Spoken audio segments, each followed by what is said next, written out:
Thank you to the Education Committee at Greater Texoma Association of Realtors. This started several years ago when I was in an education committee meeting and we were really trying to figure out how we bring more live CE classes to the area instead of you guys logging in and just watching it on screen. And what I have found is I truly love doing these classes. And fortunately, you guys enjoy the content. What the content that is provided is always based on y'all's suggestions. So if there's something that you want us to cover, you just need to tell the education committee, more of this, please, less of this, please. We'd like to have more, I mean, whatever it is, the feedback is really important. So I can't even remember right now. I've been a little bit absent for the last month and a half. Who is our education committee? Christy Perkins, chair, and Brian Black is co-chair. Okay, so Christy Perkins is chair and Brian Blagg is co-chair. So let them know what you guys want, or just shoot me an email and I'll be happy to, or Lindsay, and we'll do what we can to put things together. We have some great educators around this area that do enjoy coming this way. So we just need to know what it is that you need in your business. Sometimes the classes are just good content, so you're not just coming for the CE. So anything that you need in regards to just classes, just information, we want to know about it. If there's a different format you would like this in, instead of mornings, let us know. We did, based on feedback for this spring, change the courses to 2-hour courses. This is the only of the classes in the series where we will do 2 hours of the same topic. And that's because when I bring Chris in, you guys love him so much, you just want him to stay longer because you have a lot of questions. And so what we're gonna do today for the format, I'm gonna cover some CE stuff. So Tracy, I lied to you. I do have slides for this and I'll share them with you for tomorrow. I'm going to share the content for CE as been turned in by to the state, but we're going to leave it very loose for y'all's questions. So I want y'all to pause me and ask questions as we go. We've got people on Zoom, we have people live, and I'm also recording for some content that'll be available on the On-Track Agent, which is a great source for 15-minute little segments of realtor education. So when you do ask a question, I will need to repeat that question so that it is heard on both recordings. So be sure you pause and then Chris will answer that question or Chris will repeat the question. Any questions in regards to that? All right. If you're here for CE or you're here just because you like to be here, you want the information, or you just miss each other, that I need you all to sign in, and there is a sign-in sheet that we will start circulating from the back of the room forward. So please sign in because that's how we know who was present. Several of you guys have paid for the CE. We ask you to register on Eventbrite. So let me show you, for those of you guys who are not familiar. So everything I'm up to is on this page right here, but under the education tab is where I put all of the courses available. I do have a really cool mastermind you guys are all invited to, following the book written by John Gordon called Training Camp. And we go through what the best does best. It's once a month and it is over at Better Homes and Garden. That is available for you guys to rent, not to rent, to register online. And you know what? I'm not sharing this for Zoom. Let me share this for you guys so you can see what we're looking at. So that is all. That is once a month for the rest of the year. So that is on this page. And then this is a class I promise you won't want to miss. Kyle Draper. Does anybody in the room know who Kyle Draper is? He does an incredible job with just reminding you guys, get on video and be yourself. Come on up here, Michelle. He's coming to town and he's bringing with him the brand new book that he just wrote about marketing and branding yourself. So he will have signed copies for you guys to purchase if you'd like to purchase one, but he will be here on April 25th. We're going to meet over at Chapin Title. You guys weren't available at that time, so we'll go plan B. Shape and title behind the building, park behind the building, and you will go through the doors and upstairs, and there's a fantastic training room there as well. So we will be there on the 25th from 1 to 3. That's a really don't miss event. And then this training series that we have going on right here, the success series, you will be receiving email notifications reminding you of why you want to be here for each one of these classes. But the rest of the courses will be broken up into 2 one-hour courses for the next 6 weeks. So you can come for both. You can come for whichever one of the two. But if you're going to come for the second one and you hadn't been here in the first one, please enter quietly, because I may go straight into that content pretty much right afterwards, because it's 2 hours of CE. And I will always have that roster at the back of the room, because that roster is how Lindsay and BJ and I determine who gets credit for the free quarter of MLS dues as a member of GTAR, and if you have not received their free quarter in the past. Did I leave out any details on that? Yeah. So you guys be sure you sign in when you come. That part's really important. Free is good, right? And that again is thank you to the education committee. So back to my story, when we were meeting as an education committee, we wanted more live, but we also, what we were struggling with is veteran realtors were struggling with contracts coming in that did not make sense. Like contracts, FHA contracts written on a property that clearly says cash only or bank financing or whatever. I mean, there was just a lot of misunderstandings. And so they wanted something available to newer agents to really help them understand loan programs. What is the difference in FHA and conventional? What do you need to know difference-wise on property? Why would a customer go FHA versus conventional if they were putting 20% down? Like, that doesn't make sense to some based on your training as a real estate agent. There's reasons for all of it. And there's also reasons that you need to be asking questions. So we started it as new agent training, but what we learned is that some of this information is good for everybody. And so we've expanded the content, and now it is for, I think it's good stuff for everybody. So that's how this all came about. And this again is thanks to the education committee at GTAR. So I wanted to make one announcement before we kick off and I introduce Chris. I have a heart for those willing to serve our community. I think serving our community, we're stronger together, and the more we're involved, if you've got an opinion or if you don't like something, be the change, right? Like, don't just sit around and moan and complain about things. Do what it takes to make change happen. And so anybody that is willing to put their time and their family time, I mean, it's such a big commitment to serve our community. It's a big commitment. You guys all do it in your own way. But when someone raises their hand and says that I want to serve the community by running for office, that is not an easy decision. It takes commitment, it takes dedication, and it really takes a lot of passion for what it is that you believe in. And our very own Lindsay Wright is running for County Commissioner Precinct 3, and she made that announcement yesterday. So I just want to congratulate. It makes me even teary-eyed because my son-in-law is a city councilman, and I know what commitment it is to serve our community. So thank you, Lindsay, for being willing to do that. Yeah. So thank you for being willing to do that. I know you understand property rights and the importance of how all of that's going to matter with all the growth we have this way. Yeah. So I just wanted to make that announcement to you while we were here. All right, Chris. Yes, ma'am.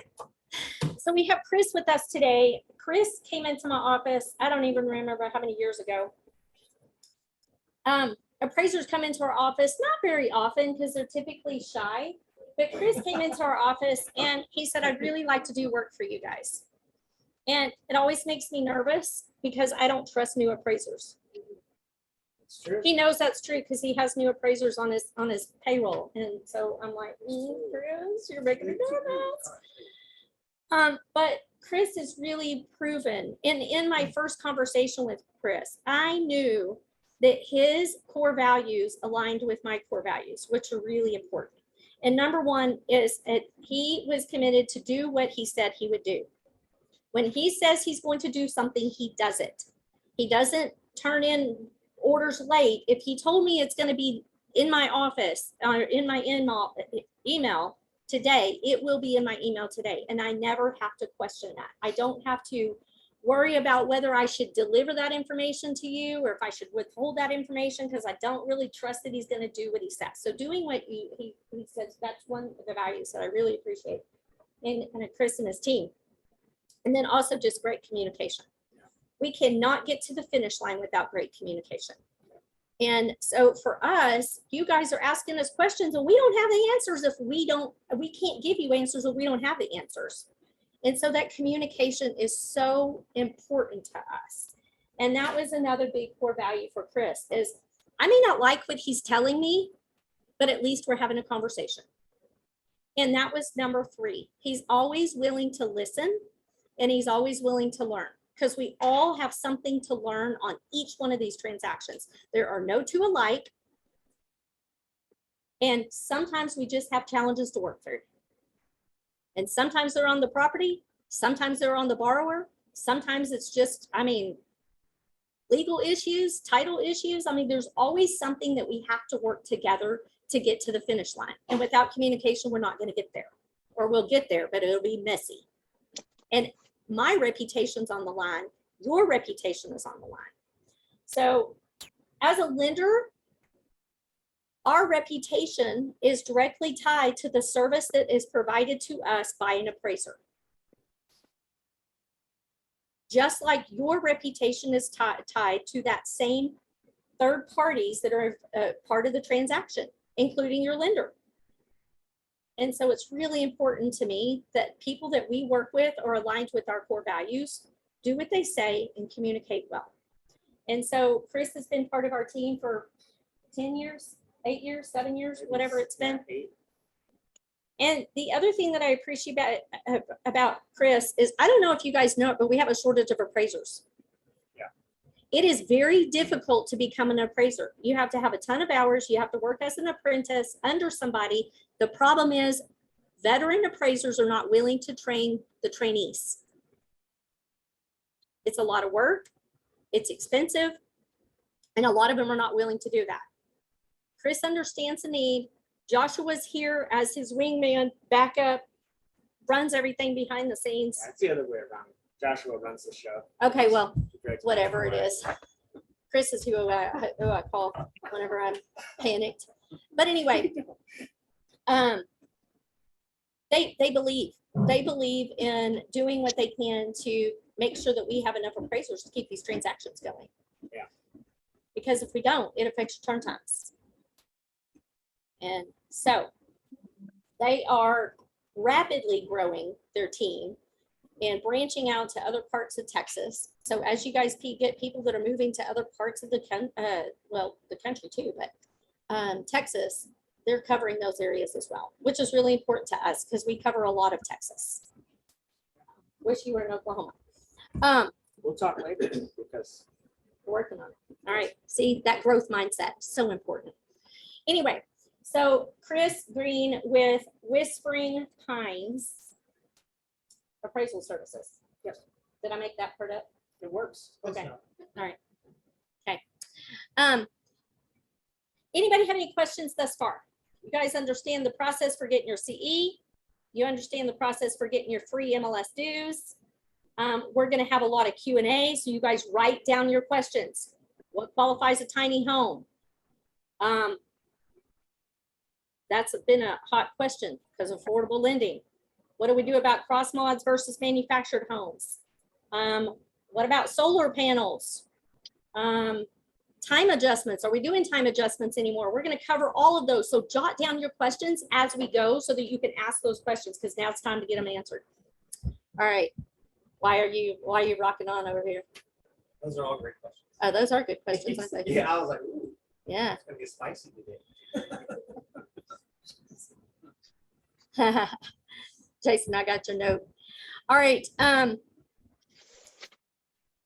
I am going to go over to the content that we want to cover for CE purposes, but it's going to be very loose. So stop me if you have questions. Again, you're going to have to say the question, either come up here and say it into the microphone, or I have to repeat you. Brandy, Tracy, have I covered everything so far? Okay. In the back of the room, we have Brandy Squires, loan officer for our Sherman office. We also have a office in Pottsboro that Brandy and Tracy are in. It's a beautiful office. It's got nice tables and chairs for a small training room or small get-togethers, or if you guys need to meet clients in the Pottsboro office. Tracy Cherry and Brandy Squires are in that office. You just need to ring them and let them know that you need to use that space.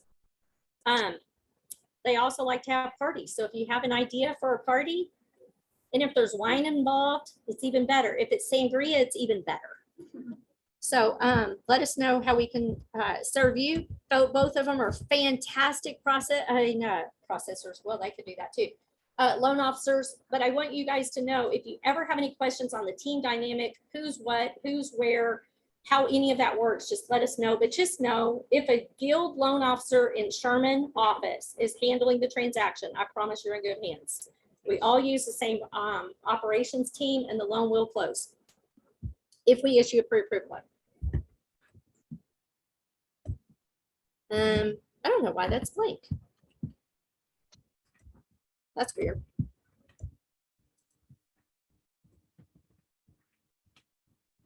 Okay, I'm gonna stop sharing and see if I can fix this real quick. I'm gonna lose internet. No, I didn't lose internet because they're there. Oh, we're quiet today. That is really bizarre. Do it. Earlier than this time. It is. We usually start at 10, but.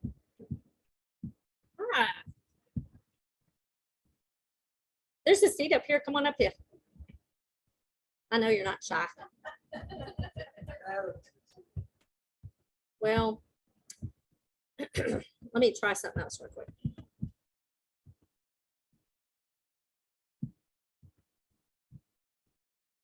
Chris, go ahead and talk about yourself real quick. And I'm gonna, Okay, let's do this.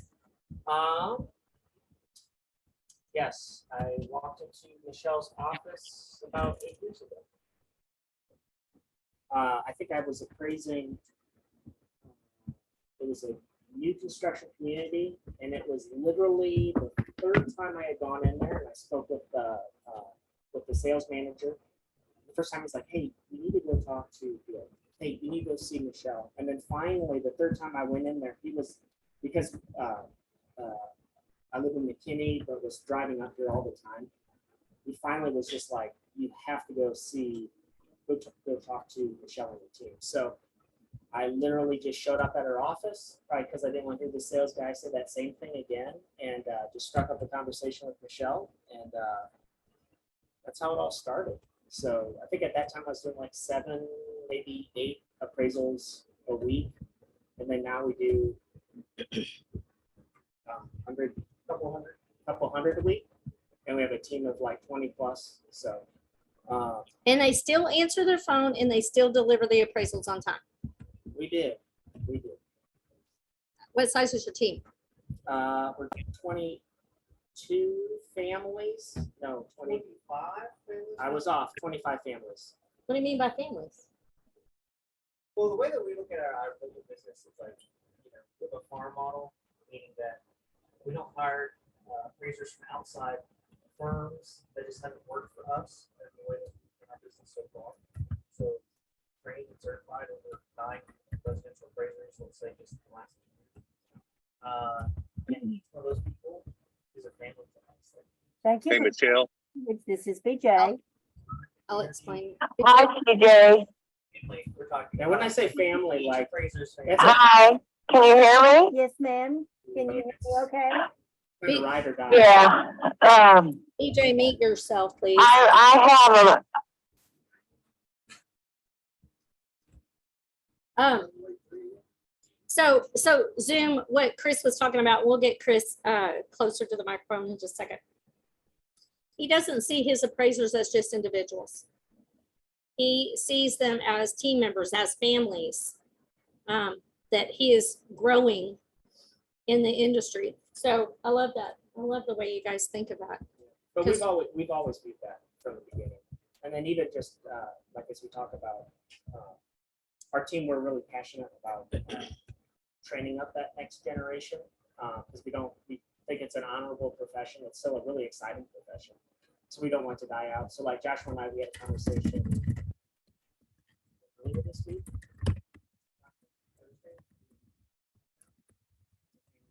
Yeah. So we're looking to partner. Like there's big players out there that are putting a lot of money and resources to make sure this doesn't die out. Fannie Mae actually being one of them. So we're in conversations with them to figure out how to partner with them. So that is exciting for us. And also it's good for you guys to make sure like your turn times aren't ridiculous, like 2 weeks, 3 weeks. Or cost. Yeah, or cost. I mean. Yeah. So average turn time right now. We are, I think we're bidding everything 2 days and then 3 days, 2 to 3 days for our standard clients if it gets assigned. So even if it would come over our desk right now, maybe like a 5 day, 6 day, we still try to crank it as soon as possible. Kind of first in, first out. We don't let that model almost. So we're gonna have to do these slides this way because it's the only way it's showing up. So I'm gonna go ahead and share these as they are. As soon as I go into preview mode, it goes white. So I apologize for that. Can you guys see okay? Okay. All right, I think that's for the most part out of the way. Actually, let's move this guy over here so it's really out of the way. All right, so because I want to address how that whole process goes whenever you place an order, so that you guys understand the sequence of events. As soon as the contract comes in, the loan disclosures are signed, and then the order is placed. There's several days in between, and I'm going to explain what those days are, why it matters. But I did want to remind you, I've got this slide in here in the very beginning because I didn't want to forget. Created a Facebook group just for you guys. If you have a who has it, you're looking for something and you can't see it in the MLS, that maybe somebody has something coming soon that would fit your client's needs, it's a great place to put it. Or if you guys need a chimney sweep, you can't find a chimney sweep, but you know that there's a problem in the house and the chimney needs to be cleaned. Who has it? Who knows where this is? How do I find somebody? It's a good place to go for all of that stuff. So if you've got your phones with you, which I'm sure you do, you can scan this QR code, go straight into that Facebook group if you're not already a part of it, and just ask to join. But that was created for you, and that's where I also share a lot of information about loan programs, classes coming up, and all of that as well. All right, so there were flyers that I gave to or put on the back table. Let me see that. Let me see that flyer. I wanted to be sure that we talk about the appraisal. There's several different appraisal types that we are now seeing. So I want to address this whenever we're talking about the slides. You guys have your market analysis, the CMAs that y'all are doing, right? All right. You have broker opinions, which I think y'all use pretty much the same form as the CMA, right?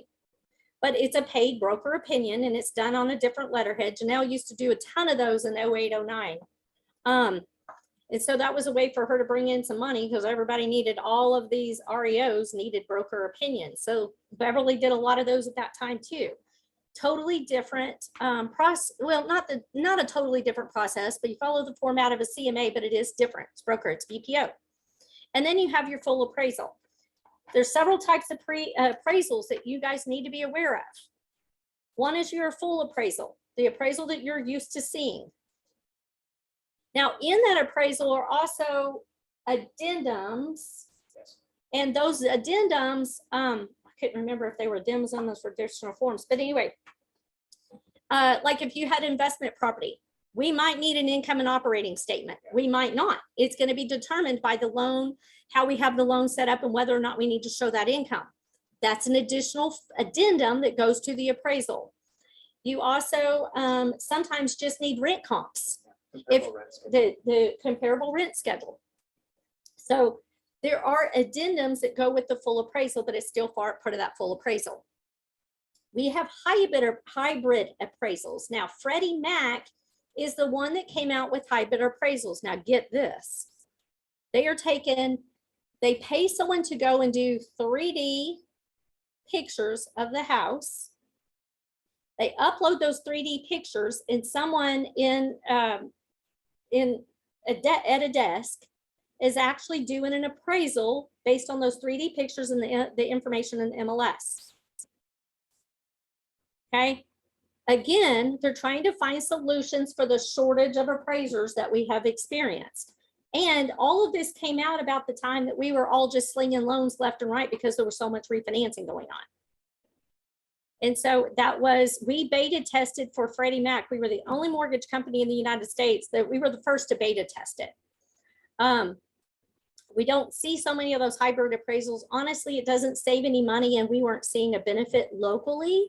But in the Metroplex, it's different. Desktop appraisals. You guys remember desktop appraisals? Used to do them all the time too. That is where the appraiser does not physically go into the house.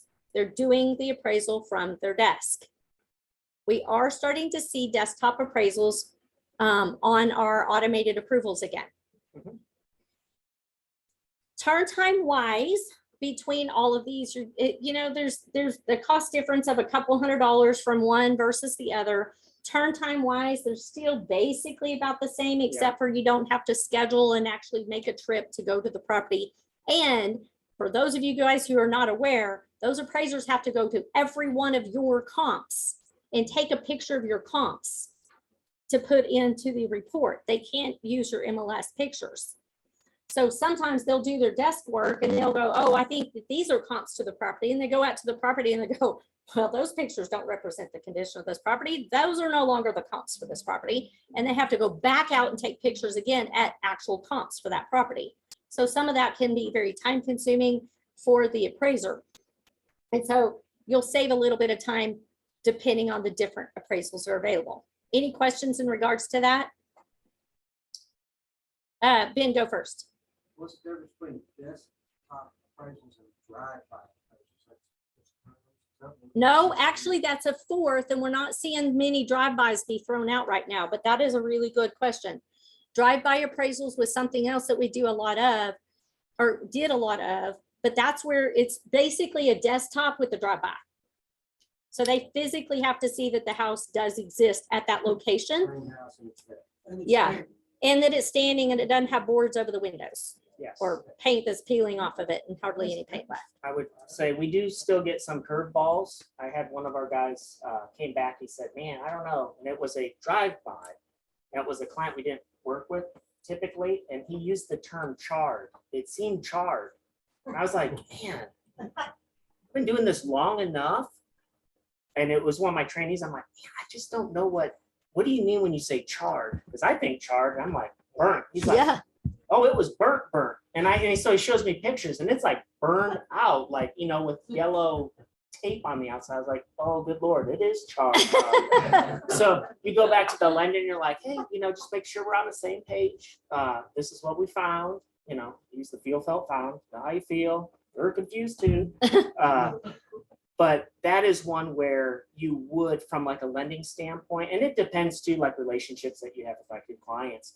But that the is lender one is where, the client in yes, that case. for us. So that's just making sure that we're protecting the pocketbook, who's actually paying for this. So, and the lender on that one had no idea it recently burned down. Go So that guy figure. needed to drop the E and the D and have to go home. Yeah, What? Yeah, exactly. Exactly. Yeah. So, yep. So now,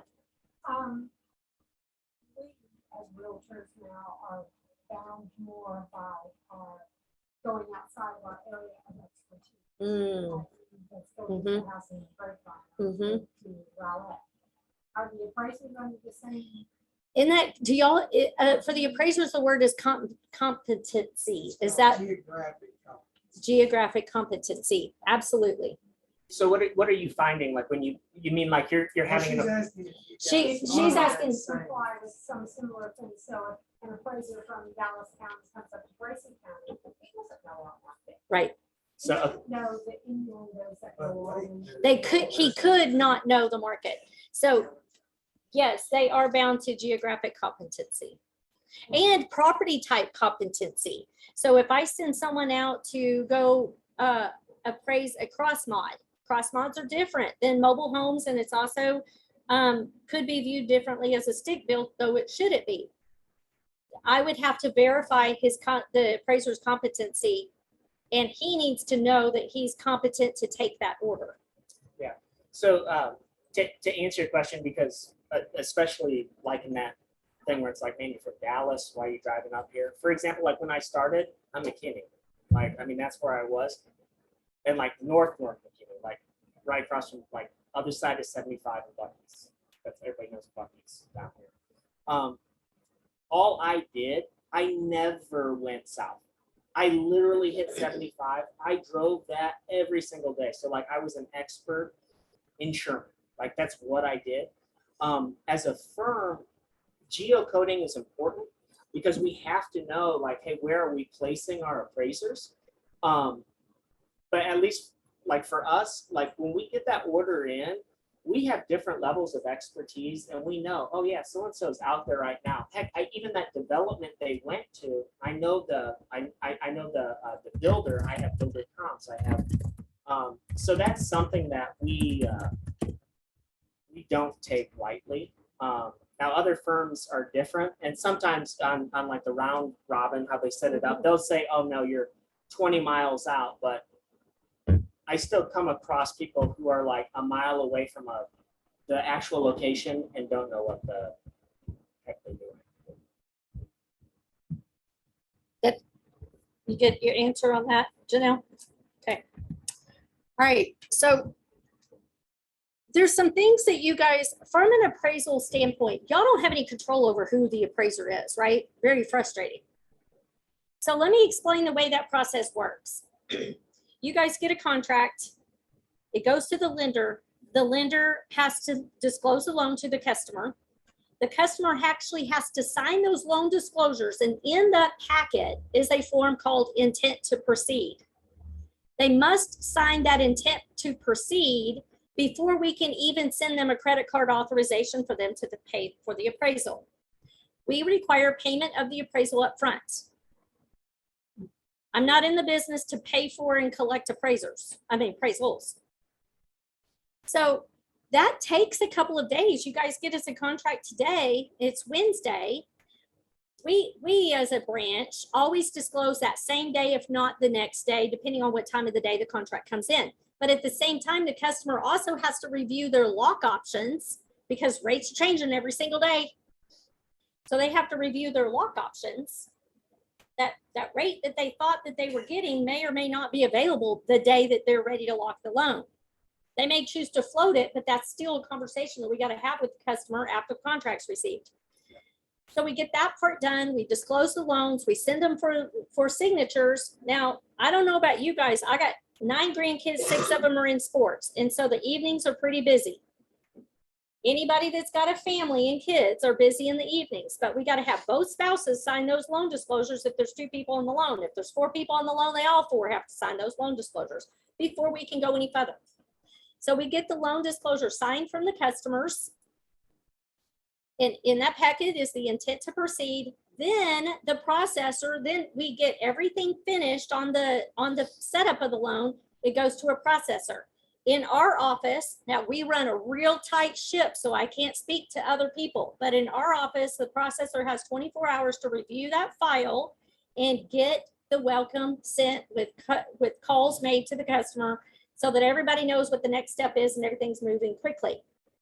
The customer gets a credit card authorization form. Again, customers are busy. They may or may not get that form signed right away, but everything's held up till they do. They sign the form. It comes back to the processor, so then the processor can go into the system and order the appraisal. It might be Tuesday by now, and you guys wrote a 30-day contract, right? Sometimes you're writing 14 and 21-day contracts right now, and we're closing them, but it's real tight on dates. So then we go into the system. We have to use a third party. Fortunately, our third party is in-house, which is another perk that our branch has that other branches don't have. Woohoo. So that the third party department orders the appraisal, and it's round robin. So we'll send them out to the appraisers. As the appraisers accept the order, the appraisers are going to review, and Chris can give you more details, but they're basically going to review the order and determine whether or not they can fill the requirements to accept that order. It may be location, it may be type of property, it may be the time in which we're asking the appraisal to be turned in, it may be the dollar amount in which we're offering to pay for that appraisal. All of those things that they're going to be considering. And so then the appraiser determines whether or not they'll take the order. If they don't take the order, it goes back to round robin, and we got to wait for the next appraiser to review that information, accept the order. All right. Right. Exactly. So are all appraisers,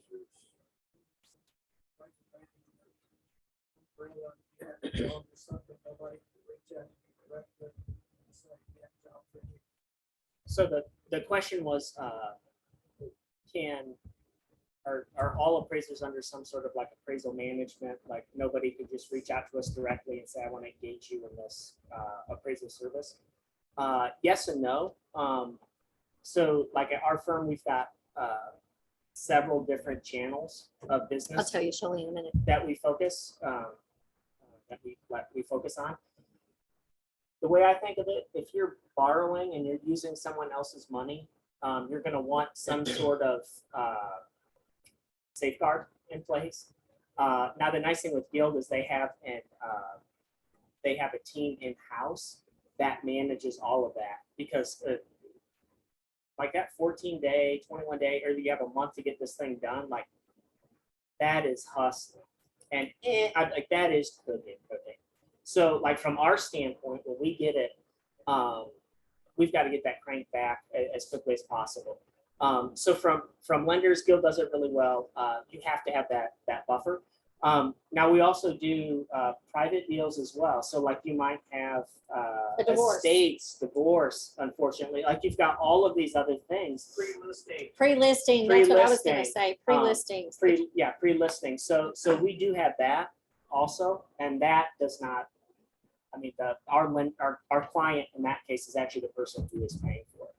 Yeah, so Norman's question was, do they ever engage in orders outside of a third party? What was the question? In-house bank loans. In-house bank loans?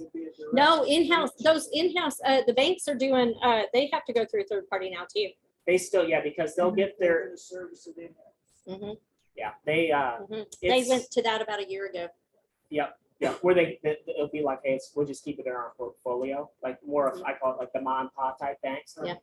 Even the really, like, if they're savvy enough, they're gonna have a good team of appraisers that you could rotate it through.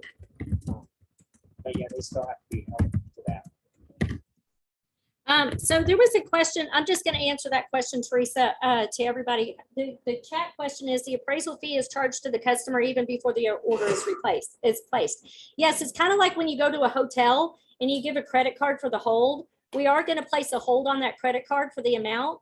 We know about what those appraisals are costing, and so that's what we're going to hold. And then when the invoice comes in, then we have the exact amount. So yes, and the amount that we charge the customer cannot be greater than the amount that we held. However, if the charge is less, then they'll only be charged for the lesser amount, which means we as mortgage companies have to be really, really knowledgeable about what the cost of the appraisals are. And they have changed based on supply and demand. So, but that's another great question. All right, anybody else have a question before we move on? Mhm. Another good question. So if you pay for a pre-appraisal or pre-listing appraisal, that is for your information. That is to help you price the house. The lender is still, if assuming that someone gets a loan and they are going through the bank, or the bank may honor that appraisal. They might. Not guaranteed. And a mortgage company will not. We have to go through the HVCC guidelines in ordering the appraisal. We cannot take an existing. So it would be just. No, we have to actually order it through the round robin, because we don't get to pick the appraiser. You and I can't have any influence over who the appraiser is, and that would be influence. But where that's really comes in handy is whenever you guys are listing lake property and maybe the lot value is greater than the house, or because of the views that the house has, or you're looking at a dome home, or you're looking at an A-frame, or don't call Chris. No, I'll do it. Oh, Chris will do it. We got it done last week. Yeah, for us, oftentimes we will tell you guys, we got a call the other day on a tiny home. Will you guys finance this tiny home? And our questions are, do you have comps for that? Well, you come back and go, well, we have a couple of sales are kind of older, or the house wasn't the house wasn't real estate on this comp, but it still was a transaction. Like, I'm going to tell you, it's underwriters and appraisers discussion. I can't tell you what, because we're not going to say anything we can't do, or we're not 100% sure that we can't do. But we will say, listen, if you could get a pre-appraisal, and then I could have an underwriter look at it, and then the underwriter would determine whether or not it would be a sellable loan. And if it's a sellable loan, then we could proceed with the transaction, doing it, but I'm still going to have to use the HBCC guidelines in ordering the appraisal. But it would at least give us at least a yellow light. I would say also too, the nice thing about having like a pre-appraisal or gauging, at least with one of the things with our team, it's like, it's a fool who has no doubts. And I'm always looking for more information, more information. So when we go on site, and we train our team this way too, have you had the house appraised? Has it recently sold? We are asking anything and everything so that there are no surprises when it comes to the finish line. No one likes surprises. People like surprises on the birthday. They don't like surprises when it's jacking with your house and your family. Not just with don't. people's money. So if we go to that whole thing and that whole process, and we've exhausted all resources and said, hey, I've got this other appraisal I'm trying to find what have I missed. That's just really good information to have. So pre-appraisal and that, I love it. Yeah. Loan program requirements. So you guys have questions about those? For years and years and years, I would see sellers not willing to take FHA contracts, because they were concerned about the requirements on an FHA appraisal.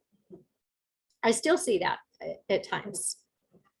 And it's really a shame, because there are some real benefits to doing an FHA loan. Number one, they're assumable.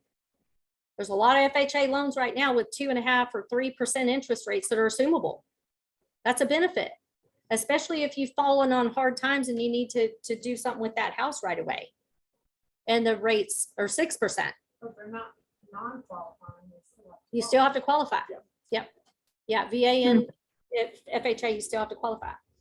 It's not an easy process, but it's possible. Go ahead. So the other, Kayla, do you have a question? The other Get time more ahead. it's beneficial is there's times. Kayla, mute yourself. Credit wise, or debt to income wise, interest rate wise, mortgage insurance premiums on FHA is quite a bit cheaper than a conventional loan. So it's going to save them money. And if you guys aren't sure what that looks like, go to that Facebook group. I just posted a chart the other day just to show you what the difference is or what MI is now on FHA. They did us a huge solid by lowering those premiums. So there's a lot of reasons that FHA is a better product for the customer. But I see sellers that are going, can you do conventional? No, we can't. Sometimes we can. And sometimes the buyer is willing to switch if that's what it takes to get the house. But it's just a shame. Years ago, it was always a problem with the property condition, Mm-hmm. the seller not wanting to accept FHA. Right? Modern times, in the last couple of 3 years, Yeah. it's we can't waive the appraisal Mm-hmm. value. So yeah, we're going cash and conventional only. And Mm-hmm. check this box on the addenda that Trek provided us. So that was the big kicker. for That was the big FHA. kicker, even though I think that there was some workarounds on those. And so there was still FHA contracts discriminated against. But I just want you guys to know and hear from an appraiser what the difference is in an FHA and a conventional appraisal. And then we want to talk about VA too. please know and understand that USDA follows FHA guidelines in terms of property condition. Yeah. It's very So- simple. So when we're talking about FHA, interchange that also with USDA as well, because we are starting to see some USDA. It's a beautiful program, 0% down. Mortgage insurance is really reasonable, and there was some flexibility on that too. Still a little slower on the turnaround for USD. Mm-mm. No? Nope, same turn time. I was going to say that the type of loan often indicates the turnaround time for the appraiser. Just because there are not as many EA qualified appraisers in the market. Absolutely. There's not as many FHA qualified. Tons of licensed and trainees, but they can't do FHA work or VA work. So Okay. depending upon the type of loan that you may have, could impact the turnaround time of the appraisal. Okay. So Joshua was saying that turn times may be affected on an FHA loan versus a conventional, just because the limited number of appraisers available to do those appraisals, because guidelines for the appraisers are different. Same thing with VA. We have a lot of VA appraisers that are retired and they hadn't been replaced. And so VA is another area in which we are short appraisers. And their guidelines are different than as far as getting licensed as a VA appraiser. They're the most stringent. They are.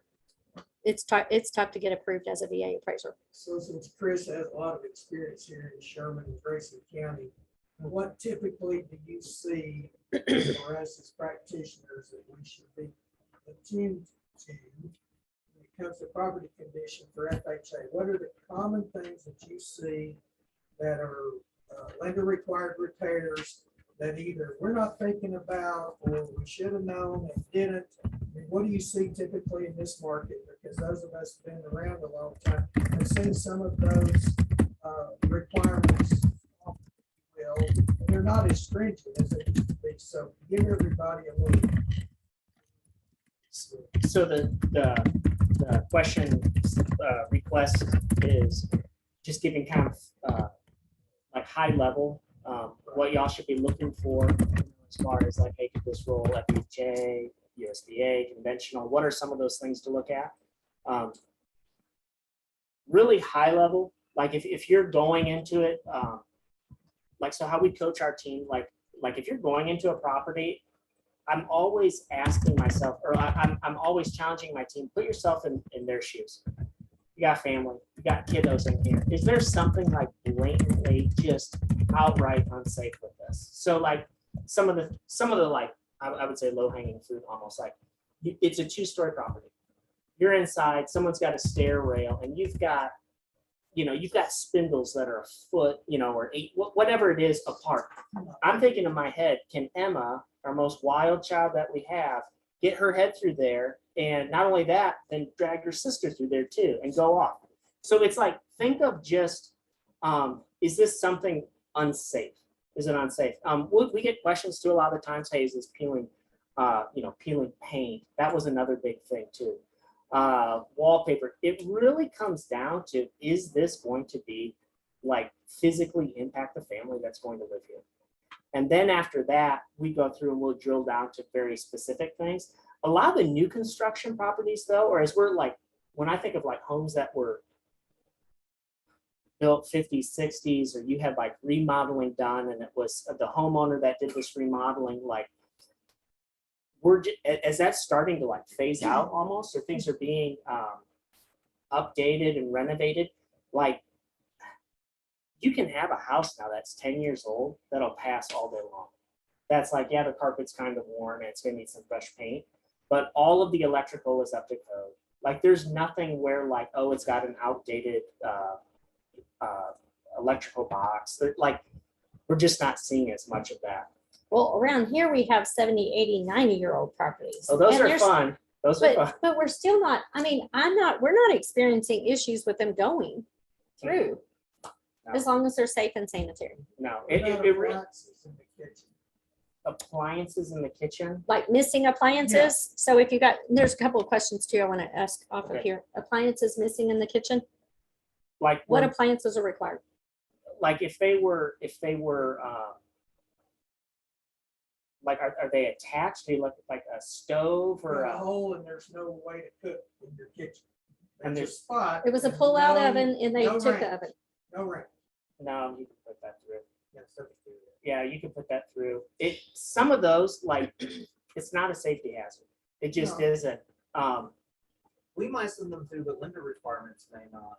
Yeah, and require that also. This is where it gets a little bit gray, because you can have an underwriter and say, hey, technically, like, this meets this, and I mean, we've done it before. We take it out of the handbook and we'll copy it, snapshot, and they'll even say, oh, you're right, we still want this. And you're just like, oh, so then that comes back to the lender, but like in that specific situation, no, we could do it. Well, and I just, Christy Tannen was even making reference to that. And so I want to just reinstate what Chris said. It still could be a lender's discretion. So FHA or VA, we do it, they just require appraisals other than the refrigerator. what I have seen in the past is a pull-out stove, you may or may not be okay not having it. If it's a drop-in stove, they're gonna want the drop-in. Yeah. If it's a dishwasher missing, that. they're gonna want the dishwasher Yeah. plate replaced. So if it's a double oven, you may or may not be okay with the double oven because you got a cooktop too. So those are all questions that you need to be asking up front whenever you are writing a contract. I should have clarified that. And Is we it can attached? always run it through our underwriters and ask them those questions specifically. So should any other loan officer. You just need to get it in writing from them that they actually, it's not a loan officer's opinion, because Tracy, Brady, and I could give you 3 different opinions, just like 3 different appraisers could give you 3 different opinions, and you guys all have different opinions. You want it in writing from an underwriter. I'm assuming that has to be like a full appraisal for FHA or VA. Oh, yeah. Yes. Oh, yeah. those ones FHA are- VA those requires are- full appraisals. Yes. Yeah. There were a There's couple. no- Yeah, you're exactly right. There are no shortcuts on those. Yeah, Diane has a question, and then we've got a couple of questions on the chat to go back to too.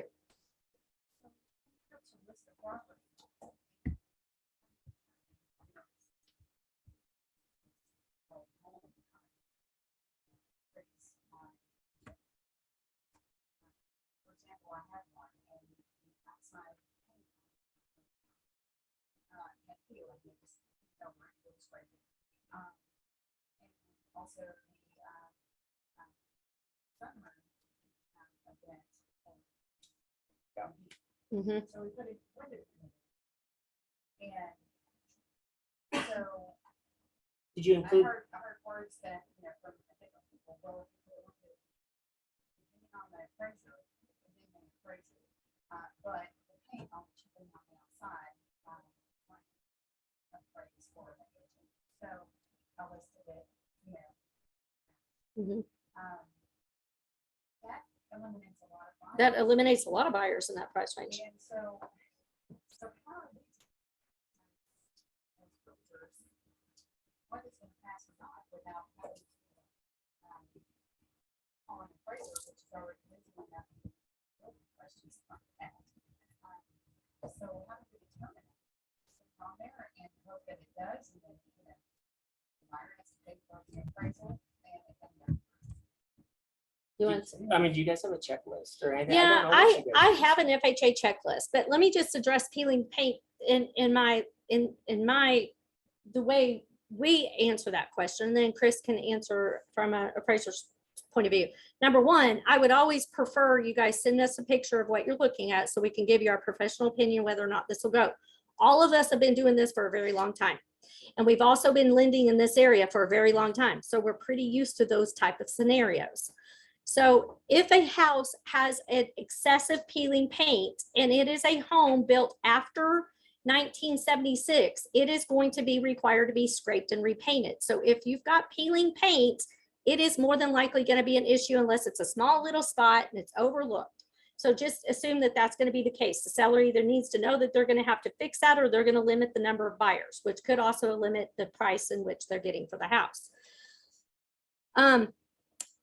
For window units, I know from when we're looking at that, the heating and air for the square footage you're counting as the gross living, the GLA, needs to be similar heating and air source. If you've got window units, it doesn't disqualify you from counting that square footage, but it's not going to be counted the same as the rest of the house's GLA.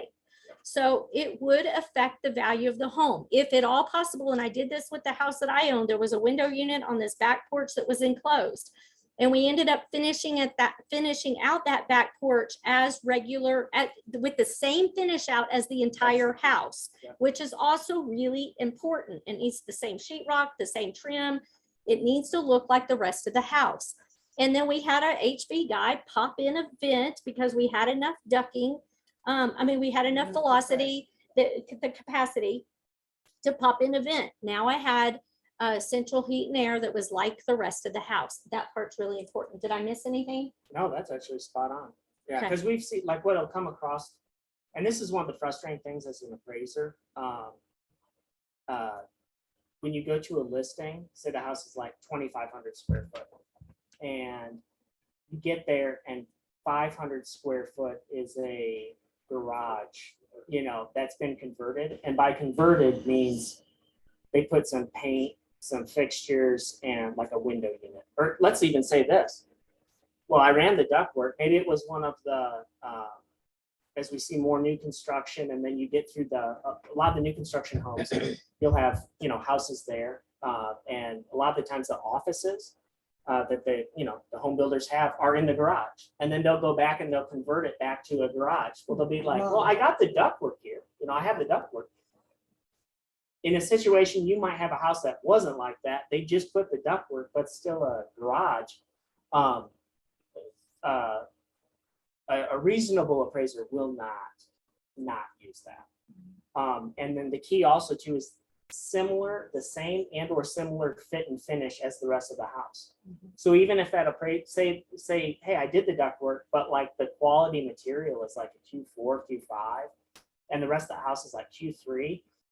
I've seen appraisers do, hey, I'll even though I will consider it like a GLA, they'll do like a separate line item and they'll do a different percentage because it's not accurate. Wasn't the original. Exactly. Now there's Mini splits, do they count that as? It was a whole house mini split. good quality, Oh. no longer for that 500 square foot, which is good quality of, sheetrock, all that kind of stuff, but for a mini split, to work or whatever. I would use it. Yeah. Yeah. I think So the about question That's was the whether or not thermostatic mini and split control would system be okay for that should additional qualify. square footage. that's a great, actually, I'm glad you brought that example up because you do have homes that are like late 1800s, early 1900s, attics finished out. I have gone through some awesome attics, like when the finish in the attic, I'm like, dang, this is nicer than the rest of the house. And you have that the ductwork limitation Mhm. all day long. The mini splits would work. Yeah, man, I will sign off on that. I'll be like, well done. But you guys, I just want to stress the importance of asking these questions, taking pictures, and making sure, if you can predict there might be a problem, then you can preempt that problem by asking more questions or getting more information. And so when you have those scenarios, pop a picture over to me by text, to Tracy, to Brandy, and we'll take it to an appraiser. We'll take it to a couple of appraisers if we think we're going to get multiple opinions. Ben, I have a coffee cup up here for you, but anyway. Mhm. Mhm. Two houses built together new, identical, mini split one, people do it. Simply, they're conventional. Okay, repeat that question. Two identical homes, mini split in one, just standard Traditional. central HVAC. air Mhm. in the other one.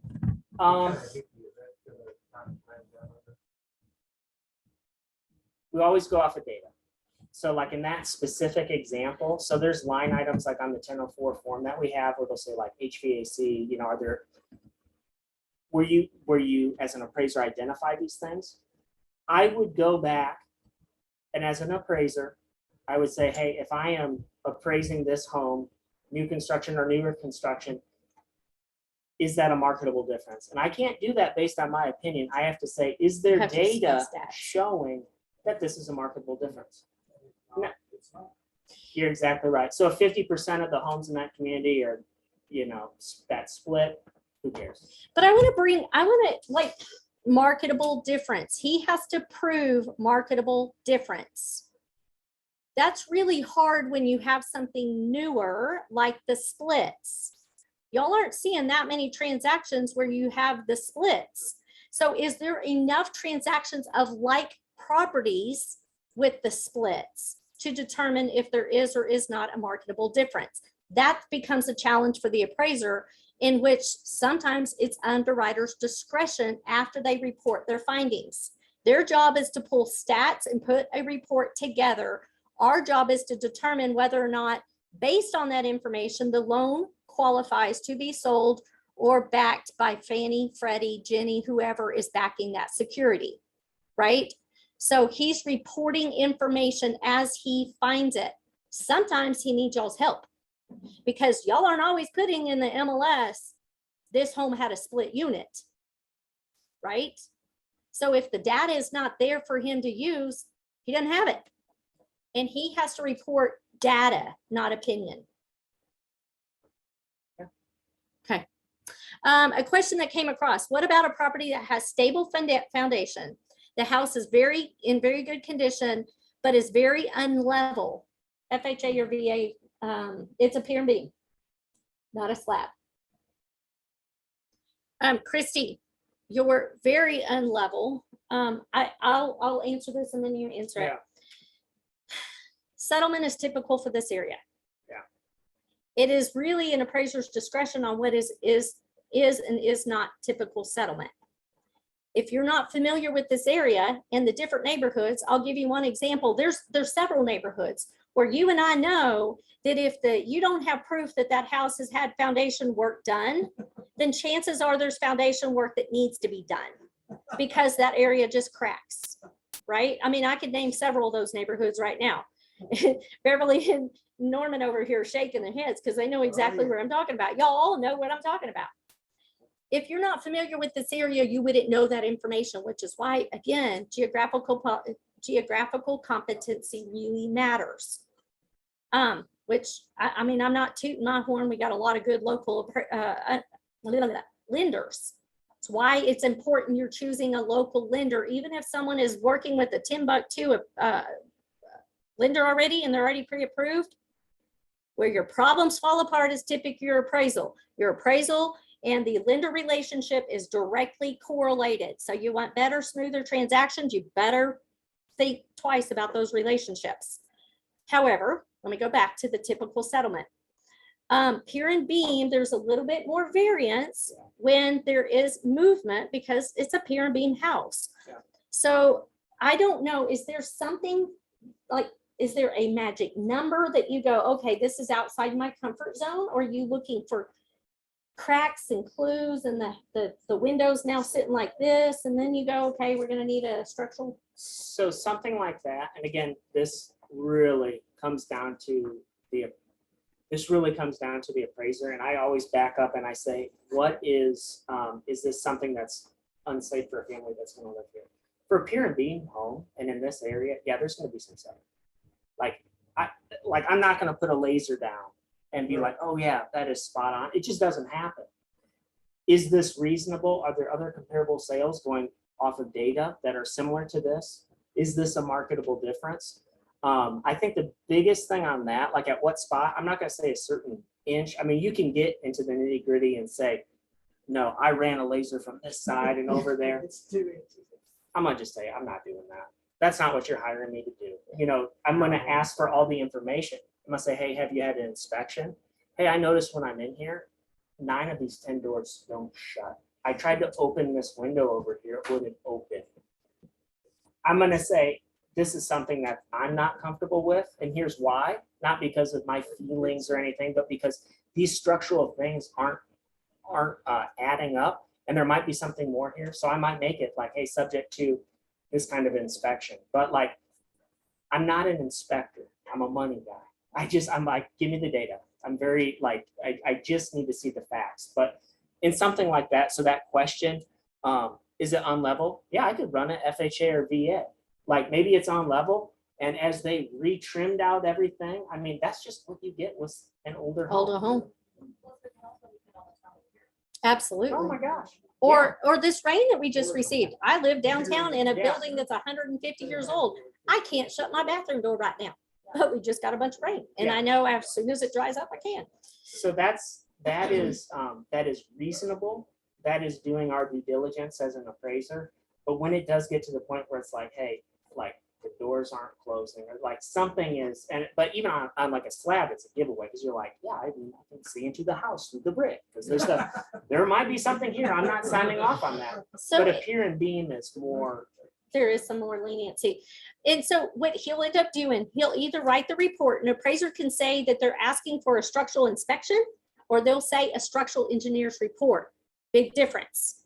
If it says structural inspection, then we're just going to get somebody who is an expert in that field to come and look at the property and determine whether or not there's the structural integrity has been compromised. That's what matters. This is a health and safety issue. Is the structural integrity compromised? That's what they're there to inspect. A structural engineer is going to actually do all of their measurements, and it's going to cost $450. It's going to take a lot more time, but sometimes they're not comfortable with just a foundation or a structural inspection.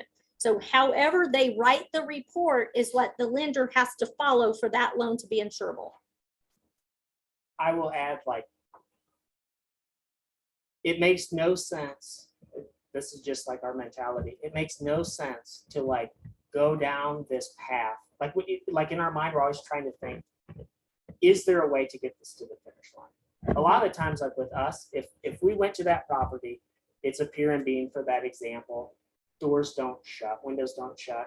No, we're gonna do, take a lot of pictures and I email Michelle to you. Hey guys, probably want to run this by your underwriters. How do you want to run it? What are you guys thinking? Because a lot of times they have no idea. Maybe the homeowner has no idea. We're not going to have our team sign off on anything that would put us in any type of compliance issue, but it makes no sense for anybody to be like, go down all the way down the rabbit trail just to have the deal fall apart. And I may tell them, hey, go ahead and write it up as is, and we're going to do a renovation loan. So I need you to go ahead and do the appraisal based on these renovations being done, Yeah. because we just discovered And that's they still love the communication. house, but now we're going to need to borrow some more money to fix it. And that's value added for your clients too. Like when you're like, hey, we're paying for this. It's not somebody just checking off or checking the box. I mean, like, these are good things for your clients, but it always goes back to that communication. Hey, how do you guys want to run this? Got another question on chat. Do y'all have another question before I go to the chat? Is like the bedroom windows not opening if you have 3 bedrooms and none of the bedrooms open? Is that an FHA safety? Oh, yeah. Yes. So the question was on FHA. A safety issue is if someone cannot escape the room through a window without busting the window, it is a health and safety issue. They need to be able to get out of the house in case of an emergency. So if the windows don't raise because it's an old window, they painted the ropes and it won't lift, you need to cut. Yeah. You need to cut that paint and make sure at least one of the windows in the bedroom open. And if you were listing that property and you knew the appraiser was going out and you have 3 windows and only one of them works, I would put a sticky note and say, this one raises. Because if he goes and he tries to raise a window and it doesn't raise and he raises a window that doesn't work, now he's going to write it up on his report and you guys are going to have again, it goes down to communication. Years ago, we had problems with the burglar. Yeah, if you can predict there might be an issue, prevent it with better communication. All right. How do appraisals on stick-built homes work versus manufactured homes? How do they differ? There's going to be, the biggest thing is 2 separate forms. One's going to be typed on like a 1004. There is like on a Manny form that we have. I would also say the tags on the outside of the property, and then the other would be, I always go to comparable sales. Yeah. I do not mix or mingle the two. They are 2 separate forms, and a lot of the new product out there, I mean, they look very similar. Some of them are nicer than what we. Man, they look very similar. So again, have the information. That part is really important. We have a transaction right now where the seller is having to pay extra money to expedite to get the tags that were missing off the manufactured home. Had the listing agent understood that the tags needed to be there, that would have been addressed prior to and saved the seller a couple $100. and delays in closing. So we have a checklist for manufactured homes. If you're showing or listing a manufactured home, please call us. We want to give you the checklist. We want to run it through the state site. We want to make sure that the home qualifies to go through with mortgage financing and which loan program it would qualify for. Single wides do qualify, so we can do singles and doubles. I don't know who else in town does them, and we can do them on down payment assistance programs. So you need to give us a call whenever you're doing a manufactured home, because we do them all over the Texas. I mean, we're one of the top lenders for that. I got a question. Yep. I have a house in a subdivision that we're building in. And if you looked at it, it's a brick home. But when they brought it out. Yep. It was in pieces. Yep. And it's, it was like supposed to be a petition up to, certain like energy bill was not supposed to be ever. All of the things that they- Was it a cross mod or was it a It's a brick home. module? It's a two-story brick home. It was like a colonial. And that was one of the first ones I've ever seen. And it was a foreigner who had it Had set it built. up. Mhm. And I mean, it looks exactly like every, brick home that you've ever seen, but it was brought out. It's a and put the modular. walls, It's a And modular. then, but it doesn't look like a modular. Like, Yeah. if you looked at The it. product's really got it. So how Yeah, do they've you gotten do- really good at those modules. How do you do appraisal on that? A How would stick you built in know? it. Like, if somebody Yeah. hadn't seen that bill, you would have thought it was built up. That's a stick built. Yeah, you would, Is that- So, I mean, I so know, but I mean, I've just never thought of that. because I'm always just bored and looking for something to do, I now have my manufactured home dealer's license. But that's only because we're doing a cross mod subdivision off of 82 and between Lamar and Fannin County for all that growth that direction. On those cross mods, a manufactured home built in a factory delivered with wheels, tongues, and axles, that is a manufactured home. So that's the difference. If they delivered it on a truck and it never had wheels, tongues, and axles, then it's not a mobile home or manufactured home. So in that case, it's comped and treated as stick built. Those cross mods are treated as stick builts because they do not come delivered. They come delivered like a modular, and that's why they're treated in comp to stick built. That's the difference in the two. Yeah. USDA, the question that USDA cover manufactured homes. We service USDA loans. So those are done in-house for us. And yes, we as a lender will do USDA manufactured homes. Not that's very unusual. Yeah. So Chris is verifying. So yes, not all lenders will, but yes, we will. That is that's very, actually it's not so odd anymore because most of your manufactured homes are rural. but we And think a about lot it, of they're people on are a little- limited yeah. and people on limited I just budgets. don't, for whatever reason, we just don't see that Is often. there an age limit or anything? Like, older? Manufactured homes, 1976. On single wides, it's 1981, 3, 2, something like that. It's on our checklist. Just ask for our checklist. Foundation company has looked at it and said foundation is good, just unlevel. Yep. All right, Christy. So you're good to go. If you've got that letter, you stick that in the file and you should be able to party on. Yeah, and whoever sent that, Christy, Mhm, Yeah, Christy so- Tynan. that is exceptional information to have. Like, because we have had where like, I mean, where it goes down to the mat and you have two different companies saying, hey, this is an issue. And then another company saying this isn't an issue. Like, if you have that letter, man, Mhm. put that in on the listing and the attachments. Oh Mhm. my gosh, that's so great. Any of this stuff you guys can get ahead of time, please do. What about the mini splits or ductless unit in a detached guest home? Again, it's gonna fall to data, right? And I wouldn't think that that would be an issue. Now, like in that, well, first off, if it's a detached guest home, accessory, an ADU, an accessory dwelling unit. So like, as far as the GLA, and this goes back to listing it too, when you list the home, the GLA has to be that primary residence, period. So say you have an accessory unit that's 750, 800 square foot, central air, it's got, central air or that's That's the a split. house. Yeah, that is a separate line item that I'm not concerned with that. As far, you would not include it as like the overall GLA, but you would just find comparable sales that have similar accessory dwelling units. FHA improvement loan. Christy, you were asking that question. I'm not real sure. You could do a FHA improvement home. We do the 203K streamline and the full 203K. Those are also processed in-house and serviced in-house. So if you guys have some properties that need some improvements, or you get in the middle of the transaction and based on the inspection, you go, oh, wait, hang on, this is not what we thought. We could look at doing a home improvement loan. We refer those out to Tina, who is not in our office, but she operates just like our office. We were really, really careful to vet her and make sure that we are comfortable referring her business, because our reputation, your reputation is on the line on those. And for years and years and years and years, I had nobody to refer those to, because the service for the companies that provided those was just lousy. And so I just wouldn't refer them. And so I'm happy that we have that as an option now. All right, you guys had some amazing questions. I wanted to make sure that we talk about number one, roofs. Right now, you're in the middle of a transaction and you find out you need a roof replacement. The appraiser going out to the property is not going to know that you guys are replacing the roof as part of the transaction if he received the order in the contract as it was and he doesn't get the addendum from the lender, which oftentimes happens.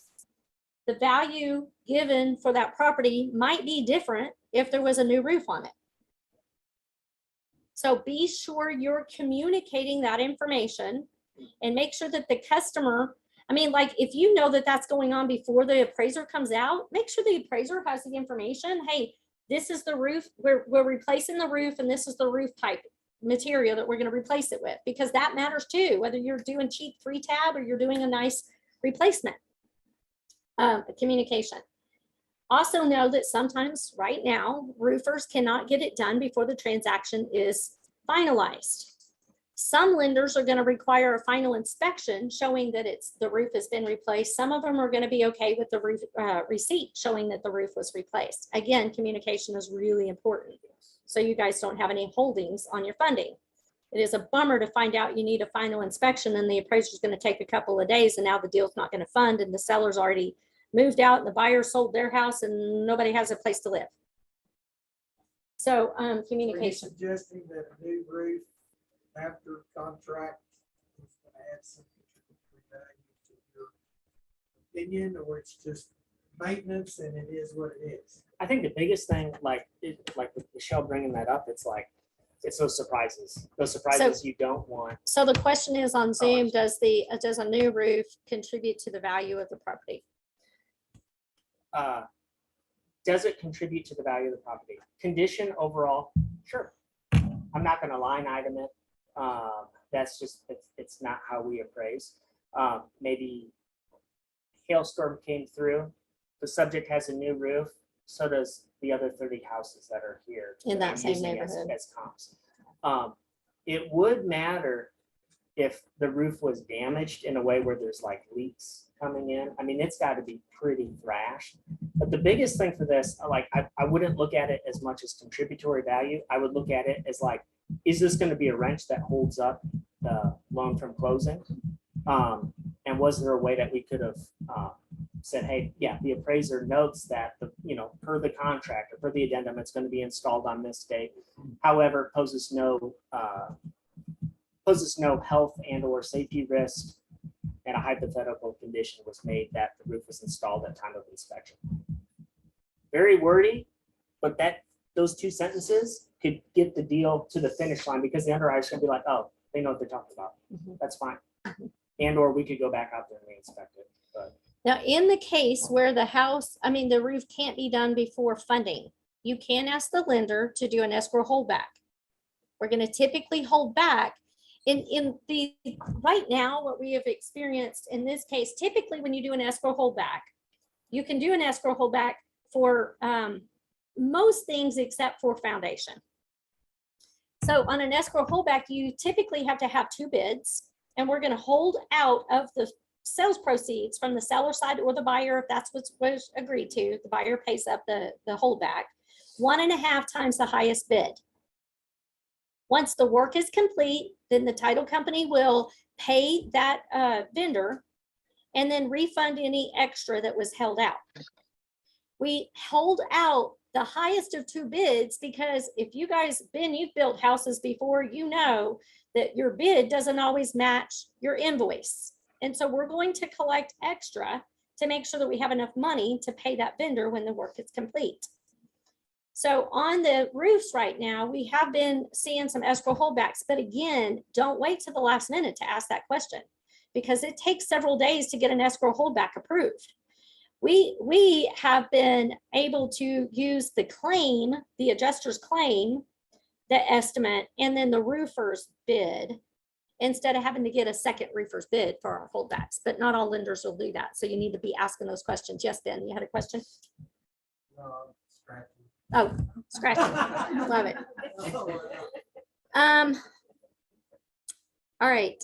The FHA required repairs, those are some things that would be a problem for FHA. So if y'all want to take a screenshot of that or just take some good notes, whenever you pull up to a property, you're fixing to list that property and it has any of these things, I would suggest that you get them fixed if they're in the FHA price range. There's one thing that we're experiencing right now. It's either that people have a lot of money or they have no money. And so if you're in an FHA price range and you've got some things that need to be done, I highly recommend that you go ahead and put your foot down and tell the seller you're going to need to get these things taken care of, because otherwise you're going to limit the sales and possibly limit the sales price by not doing these things. Yes, Ben?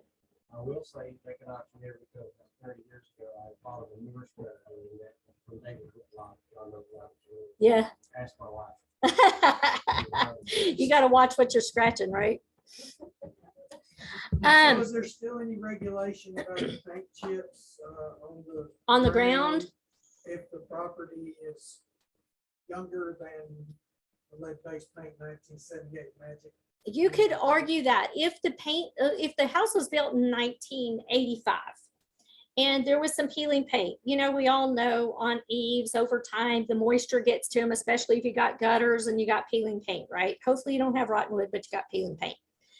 So someone needs to go by and scrape that paint and repaint it. A lot of times we see that the painters are sloppy and they'll leave the paint chips on the ground. It's ugly as heck, but it happens. Go get some mulch and put it over the paint chips. But anyway, turn it into a flower bed. No, I'm kidding. So if the house was built before 1978, then chances, I mean, you are going to have to pick up those paint chips, because a kid could eat those chips and end up getting sick because of the lead. If the house was built before that and you have paint chips, you could argue that this house was built before there was even lead in paint. We're okay.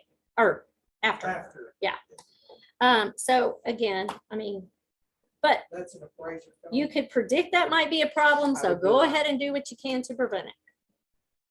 My problem with all of that, it's always been, they ban the sale of lead-based paint, but people had it in their garage. They could have used it well. with They it. could have. Yep. I know. The property of lead-based That paint is that a lasts gr- a long That- time. that's- yeah, that's a good point. No way. You're that's a good point. It's a great point. So you Yeah. really- Well, Wise words by Janelle. There's still no guarantee people didn't use old paint and made prior to. Stores were allowed to sell their Yeah. existing inventories until they were out of that. Yep. It wasn't like a mass Yeah. collection and we took it to a recycling. Again, I mean, it's just one of those deals. If there's paint chips on the ground, as a realtor, as a professional, as someone that's representing the buyer or the seller, I'd go ahead and get it addressed so you don't have any problems. Because those problems usually pop up at the last minute. No one's got time to fix problems at the last minute, or when you do, everybody's panicked and everybody's highly reactive and emotional. So let's avoid that. About homes with pools, I mean, comps and, I mean, you want I'm gonna every stop comp if possible to have a pool, but worst case scenario, if you don't have them, at least one.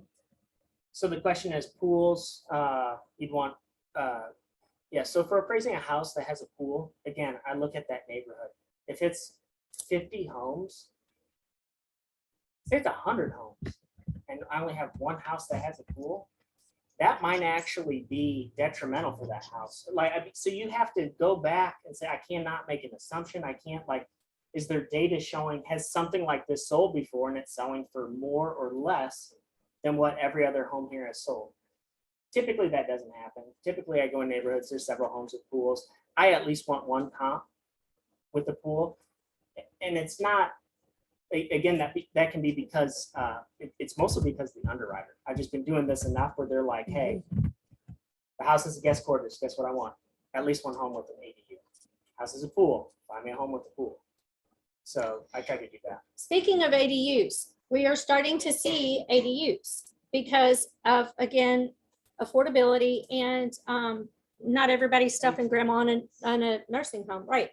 I'm hoping my kids put me in their backyard, somebody, at least one of my grandkids. I mean, Yeah. that's why I'm nice to them right now, because I'm hoping that I get in someone's backyard. One of my kids that cooks really well too. Anyway. Need a ramp for you, you're set where you are. True. Somebody downtown will take care of me, throw me some scraps every so often, so I don't die of starvation. Yeah. So, so as you guys are running across listings or you're showing a property that has an accessory dwelling unit, I always want to say AUD. Anyway, how do you address those? Well, it's really going to depend on, like, was it just a Home Depot building that they put on cinder blocks outside and put a window unit in it? Or is it a garage apartment? Or is it a garage apartment that's been finished out and they put a split unit in it? All of that is going to matter. So back to Jason's questions about, the guest house. And that's what it's going to be treated as a guest house. But a lot of people are also using those as offices too. But keep in mind, you're not saying it doesn't add value to the property. Right. You're saying it has to be. He's got to show carved out, it has to marketability. be shown separately on Right. your reports. Yes, But sir. it has this, here's the square foot. It might actually come in per square foot as good as the home itself or better. Or better. A lot of times those accessory dwelling units So, are built after the original home. It's like a garage conversion. Mhm. Usually you Yeah. have to show that as separate, even though it has value to the overall process.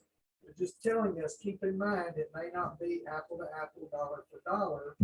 You guys can't look at it that way either. Can y'all hear Norman? We've actually, I'll give you an extreme example. We've gone to a property, the home's built like Jason, good one. 1950 on the parcel, 1950. Normal ranch house, has an accessory dwelling unit that pales, like it makes this other primary house. Residents look Yeah, like the shanty. And I'm like, man. like my shit. So that's like an interesting one because you're like, man, what's the primary comp here? But we do have to go off of like what it's parceled at. What's that primary residence? But typically the accessory dwelling units, like they have to have their own kitchen, like they have to have like bedroom, like For a guest house. for a guest house. Yeah. Generally speaking, they're all newer than the existing. Right. Years ago, people didn't think about that and put one in their backyard. Mhm. Now it's a thing. Yeah. So Now you they're see 'em. almost always going to be newer construction. than the Mhm. Yeah, property. yeah. You do have some custom. So trend we're seeing, we do see like some of the custom home builders, at least in the Metroplex. It's not uncommon where like it's an accessory unit. It looks like, same fit and finish, same color scheme, same everything. And then there's just like a breezeway. And it's like the mother-in-law, father-in-law suite. Yeah. Sometimes your HOA will require that as well as restricted Yeah. covenants Mhm. about this has to look. To like finish the out. rest of it. And you can even have like Highlands does it. There's other players out there too, where like you can have an accessory dwelling unit that's, not just like a detached, but attached. What I mean by that is like you have two units within the same home. You have your, instead of like the garage, so it's like a 2-car and maybe it's a 2-car and it has the tandem back there. It is attached to the home, but it is completely separate. And they have their own entrance, they have their own, and so that's a trend too that we're starting to see more of. Yes, ma'am. Deduction, if there is no park garage, it's comparable for the two-car garage. So you would say Yeah. that like a $15,000 deduction, something like So the question is there a deduction if for like a garage, if the home has a 2-car that. Converted. and then one is converted? We definitely have to note that. There will be an adjustment, some way, shape, or form. I'm gonna look for other homes that have had garage conversions like that. Here's what I know is true. The underwriter is gonna want something. They're gonna say, hey, this is a 10-year-old home. All of your comps are 10 years old. This is the only one I found that doesn't have a 2-car garage. there's going to be a marketable difference. I might have to go find something. I might have to make an adjustment. But again, I can't just pick a number. I have to maybe do a match pairs analysis. That's something we can do. This home, everything deemed equal, but the garages are different. What's that value? And I can put that in. This is where, this reminds me, like, if we've got a difficult transaction or something that's outside of what's normal, having peers within your office to go, oh my gosh, Tracy and Brandy can tell you how many times a day we are on team chat going, oh my gosh, check out this property. What do you think we're going to be able to get by? Or, hey, we just had this royalty income. He's only been receiving it for 1 year and we can get a letter showing 3 years continuance. Can we get that done? Like that, these guys do the same thing, which is the value in working with the team that has others in their office to bounce ideas off of. We're not siloed, just so you know, like when we say team, because it's like, oh yeah, you're a team. It's like, got 15 appraisers in 15 different states. I don't know about that. Like we work in the same office and it is like, everybody has headphones out because it's like, be quiet. We're always shooting back and forth because you have to have that. You have to figure out like, punch holes in this. Hey, Pierce, read this report. Show me where punch holes are. Yeah. Show Where me would what an I'm underwriter missing. argue with me? Yeah.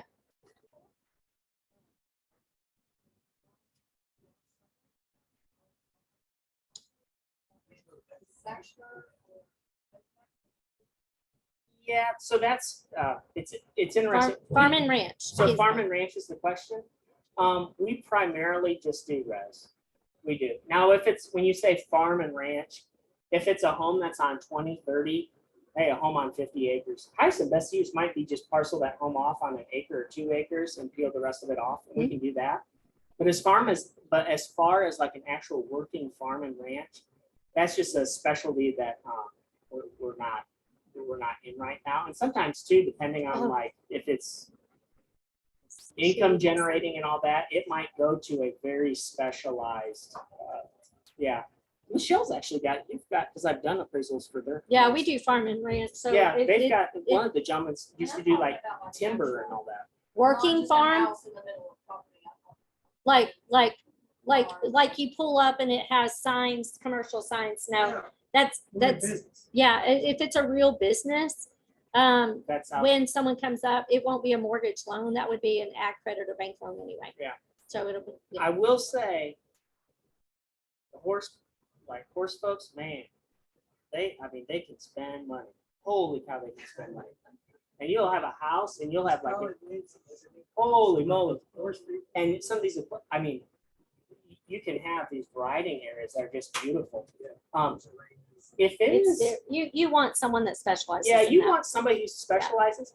If it's more for just private use though, and again, on that one, I want to look at the comparable sales. Are there other comparable sales out there where I could create a credible, defendable report? Mhm. And it's not like it's a working business? I can do that. Question on chat, tiny home with pool on acreage. So usually we pull. That's a great question. That is a Oh, great man, question. so we- So the question that Jason's asking, and he's thinking real creative, and I love that. Jason, you got some great questions. Can you do, like on a tiny home, can you do land value plus Jason the, White, these are his? Yeah, Holy cow. yeah. I'm gonna look for you, make sure they come over, double check. yeah. Yeah, we get- Can you do the land value and then just add for the improvement for the tiny home and pool improvement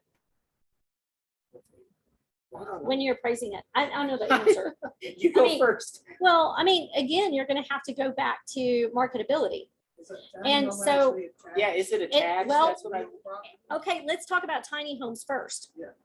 Tiny home has to be just small square footage, but it is a real estate transaction where on the tax records, it is listed as real estate. It goes back to what. If it doesn't state real estate on the tax records, it is not a sellable property. We can't do a mortgage loan on it. Okay, so it has to be, a tiny home has to have had the appraisal district determine That's that where it's I would real start. estate. Yeah. So where I that's the first start. So if you give us a contract, remember, when y'all send contracts over to us, does it say square footage? Does it even say manufactured home a lot of times? No.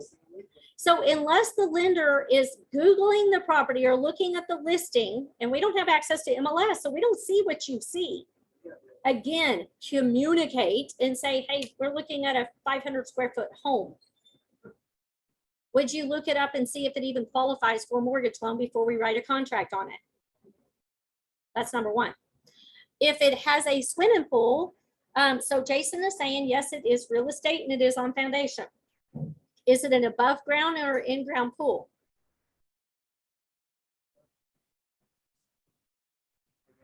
Yeah, you do, Jason. Yeah, you do. have All right, so it's on an one. in-ground pool. Okay, so So now you got a real estate transaction. Now we got to look for comps. Do you have any comps? Oh, when evaluating properties with acreage and unique features, how far away from the subject property can you search for comps? I know the answer, but I'm gonna let Chris go with this one. how far do I need to go? Yeah, I'll tell you, even with some of the most unique ones, like the pool, I don't know if you guys sent this turkey to me, but it was a turkey. I mean, It was a manufactured home with an addition, and it had it, yeah, you know which one. Yeah, it was a $500,000, and it had like an in-ground pool, and I was like, Was that in Whitesboro? I don't know, but they were I'm like pretty living sure their, it was they were somewhere. living their best life now. Those are tricky. oh, man. Those are tricky. I was like, wait, what? Yeah, I was like, what kind of sick joke is this? I'm pretty sure that's that transaction. It was in Whitesboro. Anyway, Maybe, I don't know. But anyways, I would go, how far A is, I don't know if I can get the specific example. let A me- barn dominium, a log home, are those, is Dome that real home. estate? Dome home, A-frame. sod home, what was the one, Joshua? Oh, the underground or grass grass, yeah, the grass. Oh, Oh, the geez. grass So- root, hatch root, Again, go back to thatch. what does the county have? You know, is it real estate? Is this, you know, what does the county say? What are they being taxed at? And then on those, I can go out as far as I need to. But then it really depends on your lender that you're partnering with. If you're doing quick-in loans, it ain't gonna go through. Well, You know, you gotta if, go out and take a picture of these comps. Closer is better, but obviously if you gotta go 60 to 100 miles. yeah, we've had to do, drive-by appraisals on barn dominiums. I think the biggest radius I ever did was a hair under 300 miles drive. Well, another example sometimes is your historic homes. So sometimes you'll have a 7,000 or 8,000 square foot historic home, and it's downtown. It's on Crockett Street. I don't know if we really have that or not, but anyway, and it's nicely redone, and it's got a swimming pool, and the carriage house is totally finished out, decked out. It's now an ADU. It's now an ADU. So because of the quality, now we got to look outside this area. We might end up having to go to, maybe it's even got a historical marker on it. Yeah. And so now Those we are may have to all- go to McKinney for that. So it's not the same market, and he's going to have to document it as such because our appraisers know. I mean, there's a map. It shows that we went 45 miles away to go use a comp. So now he has to justify why he went so far out on the comp. It all goes to the documentation of it all, and it's just communication. So like a historic home, that's a really good example. What I can't do for like on that, I couldn't go like, I couldn't Jason. just jump over 5 or 6 cities in order to get where I need to go. That's not appraising. I mean, anybody can do that. I have to make sure, hey, have I identified everything in this community that has sold within the last year? Maybe I can go back a little bit further and say, just so I can get a gauge, like, is this property marketable? Is this like what is that value? So I could go back 2-3 years. I couldn't use it as my primary comp, but just to give me that indicator. And then I just start working out. I just start looking at, hey, what's another similar town? What's another similar town? What's another similar town? And I can go out as far as I need to go. But then it does come back to what is that lender comfortable with and what's their underwriting like. And we're gonna have to feel comfortable that someone that would buy a house in Sherman, Texas, or someone that would buy a house in McKinney would also come to Sherman, Texas for that same house because they're looking specifically for that house. We have to determine that because there is a difference in lifestyle and amenities and all of that stuff in McKinney. So really, would someone from a marketability standpoint come all the way to Sherman for that same house? That's an extreme example. But it's one that we're I seeing. mean, Yeah. yeah, like I don't, yeah, that's an extreme example. I think we could find something in between. Van Alstyne or whatever. Yeah. Okay, here's another great question. This Oh, is these a are great. Jason You guys are question. working. I'm Okay. telling you, I'm gonna look at your listings on OSI, Jason. Yeah. Okay, so you have a 3-2 traditional home with the 3,000 square foot barndo on 13 acres. Which one is considered the ADU? Go back to the tax records. I mean, again, that's the, I think the traditional, if it was built prior to. I would say so, you know, and that goes And it back. also depends on the location. Like, is the barndo in front of yeah. That's, here's the thing, I can't use my opinion, or let me back up. I can't say that like, well, I feel it should be like this, or because I have to go back. What do the county records say right now? What is it at? Highest and best use might be you flip flop them, but you got to get that changed. Like you have to. So in that situation, which would be considered the ADU? It just depends on what the county is. That's as honest as it is. Because I could say, no, this is what it should be. But anybody lending money on that are going to say, they're going to go back to the records. They pull the same exact thing. And if there's a discrepancy, that is like the first thing that pops up. So I will say this, and we get guest house oftentimes. There are 2 houses on one parcel built similar square footage and maybe even similar time period, because maybe mom and dad built a house at the same time they built a second house for the kids, or vice versa. Maybe the kids built a house and then built mom and dad a house, and it's really a true house, not just an ADU. It happened a lot 20, 30 years ago. Yeah. Well, we have run into problems, and Brandy, you're going to have to help me with this one, because we've had some transactions where if they have 2 separate units and 2 separate addresses, Yeah. then it's no longer a guest house. It's 2 primary residences on one property, and we may have a problem doing the mortgage.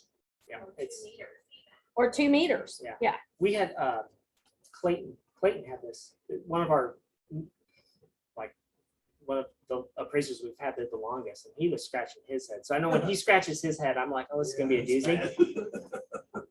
He's like, they're asking for us to appraise this property, and we looked at it, and they were 3 homes, 1960, 1960, 1960, all the same square footage, and they were like on like 2.5, almost 3 acres.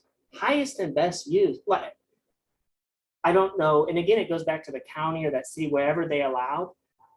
But there are 3 homes on one parcel. It's going to be a commercial loan. Yeah, like highest and best use for that would actually be parcel them, separate. yeah, Yeah. parcel them separately, but in that situation where it's like, hey, maybe it was a There's family not- thing, Yeah. you know, and Tom's gonna live here, Yeah. and Bill's gonna live here. and You Mom have and to Dad are share gonna in a live here. driveway, sharing a well, Yeah. and it's 3 properties and you can't parcel it, then But they it's all going to be a had- commercial. Yeah, and they all had, it was interesting, they all had different, 3 mailboxes, but that's one of those, we just have to get that information back to the lender and say, hey, here's what we found, how do you guys wanna run this? Teresa, your question is a great question. Does it depend on how the property is being used at the time as far as occupancy? No, because we're just appraising the structure, not the usage of the structure. Yeah. And the loan program is going to be based on the occupancy moving forward, not the past occupancy. Yes. That's another good question. You guys, we have 15 minutes. I know y'all have got some more questions, so please be thinking of them. Yes, ma'am. When you're looking for comparable sales, how many years is a good number of years to use? So the question is, when I'm looking for like comparable sales, Age, I'm talking about age of the home. oh, the And age of the I'm home. talking about both really, Ooh, this Okay. is where we get to C and Q. but my question is not gonna spread just based on age. On the age of the house. So the question is, for comparable sales, age of the home. What are we looking at? It depends. Man, it really does depend on the property, because if I have a home that's built in 2020 and it's in a community where there's other 2020 homes, I'm gonna get raked over the coals if I go outside of that community to, hit a number. Like, I have to say, what are the comps there? Are the comps in that community, are there similar comparable age homes that have sold within the last year? If the home is more rural in nature, say it's built like 1980 ranch, but yeah, my neighbor just sold his house and it's 2020, everything else is the same, probably not gonna use that comp. It's gonna, that 1980 home is gonna have to be pretty renovated and tripped out to be, I always go back to, if I was buying this home with my wife, kiddos and dog, like, how would my wife look at this? Would she be like, oh yeah, they're the same, it's just I like this location versus this location? No, she's not. She's gonna say, screw that AV. But then you gotta have the data to prove it. Hey, what if you're Exactly. selling in a neighborhood? You're selling in a neighborhood that hasn't had any sales in like 10 years. Then you go out. So that's gonna be a challenge. So the question is, what if you're selling in a neighborhood where there's very low turnover? Like, just, there hasn't been a sale in 10 years. Typically that doesn't happen, but let's use that extreme. Let's say there hasn't been a home that's sold in the last 2 years. I'm gonna still see, what did those homes sell for 2.5 years ago? Or what is that data? I'm gonna see what has the market increased, decreased, or stayed stable. And then I'm gonna, like, once I've exhausted all those scenarios, then I have a green light. I can go out as far as I need to find data to create a credible report. What I cannot do is overlook data that's right there. So what if you know of some sales that took place in that neighborhood, but because the community is this tight-knit community and typically it's just cash or bank transactions that didn't go through the MLS, how are you going to use that data as comps? So that is good. I would ask, I would need to, the research, the first thing I would do is. This is where, again, communication, you guys need to know. No, seriously, I can The give you. seller needs to know, hey, there was a house that sold 3 doors down, but it was sold It to was a Bobby, private sale. Uncle Private Bobby's cousin, because, we all want to know who's living here. So- Tax records and find those. I did that. So you can find, so that's the thing. So tax records, I Tax do actually have a records. specific example. But what data are you going to Corroborate use?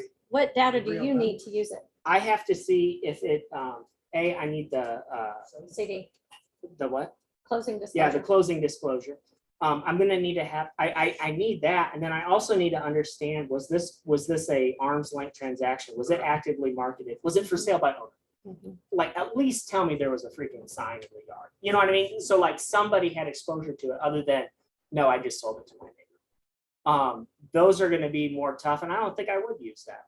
I might have to disclose that because they can pull records and say, well, what about this sale, this sale, this sale? They're all, this is what we're, as appraisers, we're not up against, but like, this is what we have to. This is why you just need to be competent in the areas that you are. I do have a specific example about Well, guild. and I just want to tell you too, you guys realize when they turn in their orders, our QC department scrubs the appraisal. Oh, yeah. But then our underwriters are going to look at, just like Ben said, we're going to see all the public records and all of the transfers that have taken place in these neighborhoods. And we will question the appraiser, why did you omit this data? That's called collateral. Well, there's collateral review that they have to, that every file is scrubbed through, and there's fraud guard that every one of these reports are scrubbed through.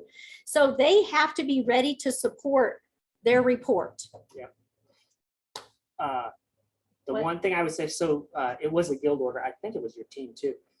And this was like a neighborhood, normal transactions, the money count. I literally went on this cul-de-sac and I'm like, this exact same house freaking just sold, but it was a for sale by owner. I didn't know what it sold for. I knew what it was listed for, and it had just sold too. Like, it was my money comp. It was what, like, it was, if it sold for what it was listed for, but it wasn't on the MLS, what do I do? In communicating that to Guild, for example, they did the loan on that. So they had the sales price and everything, and they were able to forward me that closing doc, and that was my primary comp. We have to get permission before we can forward. Yeah, the that was closing doc, luck. But yes. I don't depend on, no, I asked a lot of questions. That's what I do. But So- I mean that it was the same house for you to get. Oh, yeah, that yeah, 100%. information. But that's just, you know, your area too. And you know, like, hey, on the taxes that this sold, I knew it was a for sale by owner. What did it sell for? Who had it? You'll have to have We had a that. small, and still do, we had a small townhome community in Tennessee that literally nothing had changed hands for years and years. And Yeah, years. those are, And those buyers for one of those Mhm. units had to do a local bank loan in the house. Yep. Because there's no there was comps. no way to comp it. Yeah. And I think it's worth mentioning too, while you're here, you know, townhome to townhome, Mm, condo to condo, Mm. manufactured to manufactured. mhm. You can't commingle all of these properties and come up with a value and see where it falls. exactly. You have to keep like properties with like properties. Yeah, so the comment question, like, from an appraiser standpoint, we have to keep, yeah, like properties. So I can't mingle like a condo and this is a townhome and this, I'll get to you. I can use the same like single family home. I can use like if they're the same like genre, but I can't make marketable differences like for a basic definition of a home. I can't do that. And most of the time it's different forms too. It gets too. Okay, one of the questions that came across again with Jason is 2 homes on same parcel, 1 mortgage. One built 1940, the other in 2022. Can seller sell each home individually? So let me address it first from the mortgage standpoint. If you are going to release, like if you're going to sell them as 2 separate parcels, you first have to get a partial release of the mortgage loan. Now we're seeing this a lot right now because equities in homes are such that we have a lot of customers that have, you know, but they bought a house with multiple houses on it, maybe a guest house, or they just have a house and a lot of acreage. You can request the mortgage company release part of that acreage. Now that whole process actually has to be approved by the agency that insured the loan. So FHA, so HUD, VA, Fannie, or Freddie, right? So that whole process starts with the phone call to the lender asking about a partial release process. Then the owner, which would be the seller in this case, would have to get permission for that release, but it starts with getting an appraisal with the property as is, with both houses on it for that full parcel. A second appraisal, or that appraiser has to determine what the value of it would be split for each one of those properties.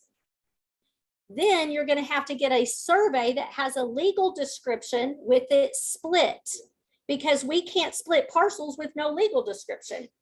Once that's approved, so then you do all of that paperwork, you send it in, and it's going to take 6 to 8 weeks. And I'm telling you, I don't see you guys in the room, but we have had real estate agents contract properties expecting this to be an easy process, only to get into one big old hairball because they did not understand the process. So much of this information needs to go back to y'all's offices, and y'all need to have conversations, because these problems should not exist if people understood the process. Anyway, once that's approved from the lender and you get the new legal description recorded at the county, now you can get your one parcel marketed as 2 separate parcels. So it's a process. It can be done if there's enough equity, but it's going to take some time. If the seller doesn't have the money to do all that upfront. Then they won't be partial partial releasing. Okay. So there's- Yeah. there's- Mhm. What it is. Because it's going to cost a couple of grand. Well, but taking that even a little step further, if this is split out in some manner, they get a partial, doesn't the lender want some of those proceeds or some additional monies coming in to keep their equity in a We're going reasonable to- manner that, Mhm. you know, Well, if you don't have the equity already built in just because of the increase in values, then yes, you would have to write a check to give us the equity that we need to feel comfortable with the partial release. And that equity is going to be based on the equity. Like if it was a 95% loan to value, we're going to still want that it's a 95% loan to value. But remember, in that case, now we got a mortgage insurance company involved. So really you want to be at an 80% LTV before you even explore that as an option. Yes, the answer on that is from Nancy. Is Yes. Yes, are real log homes appraised differently from log siding? yes. And are they harder to finance? Yes and yes. Yes, yes. Yes and for yes. me. You know the second. Okay. Yes. And it's harder for us only because comps are hard. Comps are really, really hard. Also know and understand we've had several deals be squashed because of the cost of insurance on a log home. Typically it's outside of city limits. Typically it's volunteer fire department. And now you got a log home and it's made out of wood. So insurance is astronomical and that's typically what kills the deal. So again, when I get a contract and I see an address, does it say log cabin on it? What if somebody is already at 48% debt to income? It's a conventional loan. We're totally tight on the numbers and it's a log cabin rural property. And we find out later that insurance is going to be $8,000 instead of the $3,000 that we expected it to be. Is that going to kill the deal? Hell yeah. So again, it's communication. I just can't stress out enough. So are you guys, what are your thoughts on time adjustments, you know, in our market, since we don't have huge conforming neighborhoods in the general term, we still have a lot of piecemeal neighborhoods and things, and we're having to go outside those areas to find good comparables. Sometimes they're older than we would like. 60 days would be a gift, but let's just say we got to go back out 180 days to 110 days to find a good comp that matches the property or the subject property. So now in the last 60, 90 days, whatever, everything's pretty much even keeled and settled out. Those that were selling 6 months ago, 9 months ago, we were in that frothy, everything just put a number and somebody would buy. So we're still in the seller's market technically because our inventories are less than 5 to 6 months. Are you guys, if you use those, are you time adjusting those, bringing those numbers forward with the current market and saying, okay, here's where it was, or here's where it is now? As of like, before you answer that, it is almost 11 o'clock. For those of you guys that were here for CE, if you want to leave, just just leave quietly, or if you've got something you need to go do. I'm okay on time to continue to stay. You're fine. You're good monitoring, but did everybody sign the sign in? Okay. If you were on Zoom and you were here for CE, Brandy was monitoring to make sure everybody was on screen. As long as you have all registered through Eventbrite, you will get a playback of this. It's going to take a while because it's a long playback. But we will send you a link. It's a private link to the playback. It's not public. So if you didn't register, you won't get the link. We will also send any of the handouts for this class and give you credit for CE if you paid for and signed up for CE. This is Texas and Oklahoma, and it asked you that question in the very beginning. So we should have everything that we need to register your CE. Just make sure you do your survey. Those of you guys on Zoom will send you the survey link because I got to have that in my file to make sure I'm in compliance. But we'll stay around for more questions as soon as the noise fades away, because Norman had a great question. that's good. What? They always ask me. They always ask the best questions. They make me like scratch my head. That make me scratch my head. But then I always go back to like, oh, this is something. Okay. Okay. All right. I am going home to go babysit my husband. Okay. All right. Okay. Cool. All right.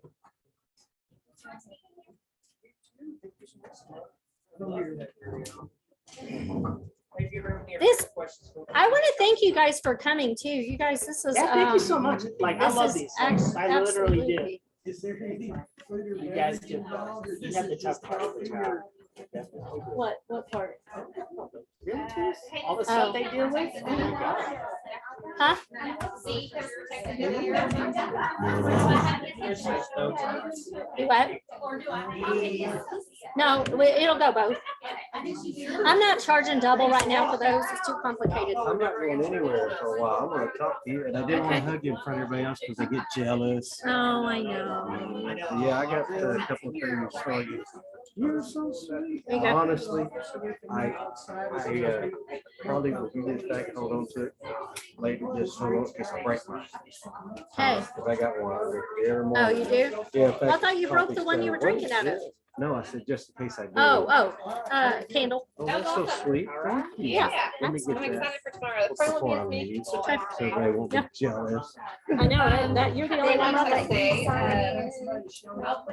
Norman had a question on time Yeah, adjustment. I'm Hang gonna on one listen. I second. don't know her. I want to talk Yeah. to her. Mine will be more. Hey, we're gonna answer Norman's question in just a minute. Last case for me.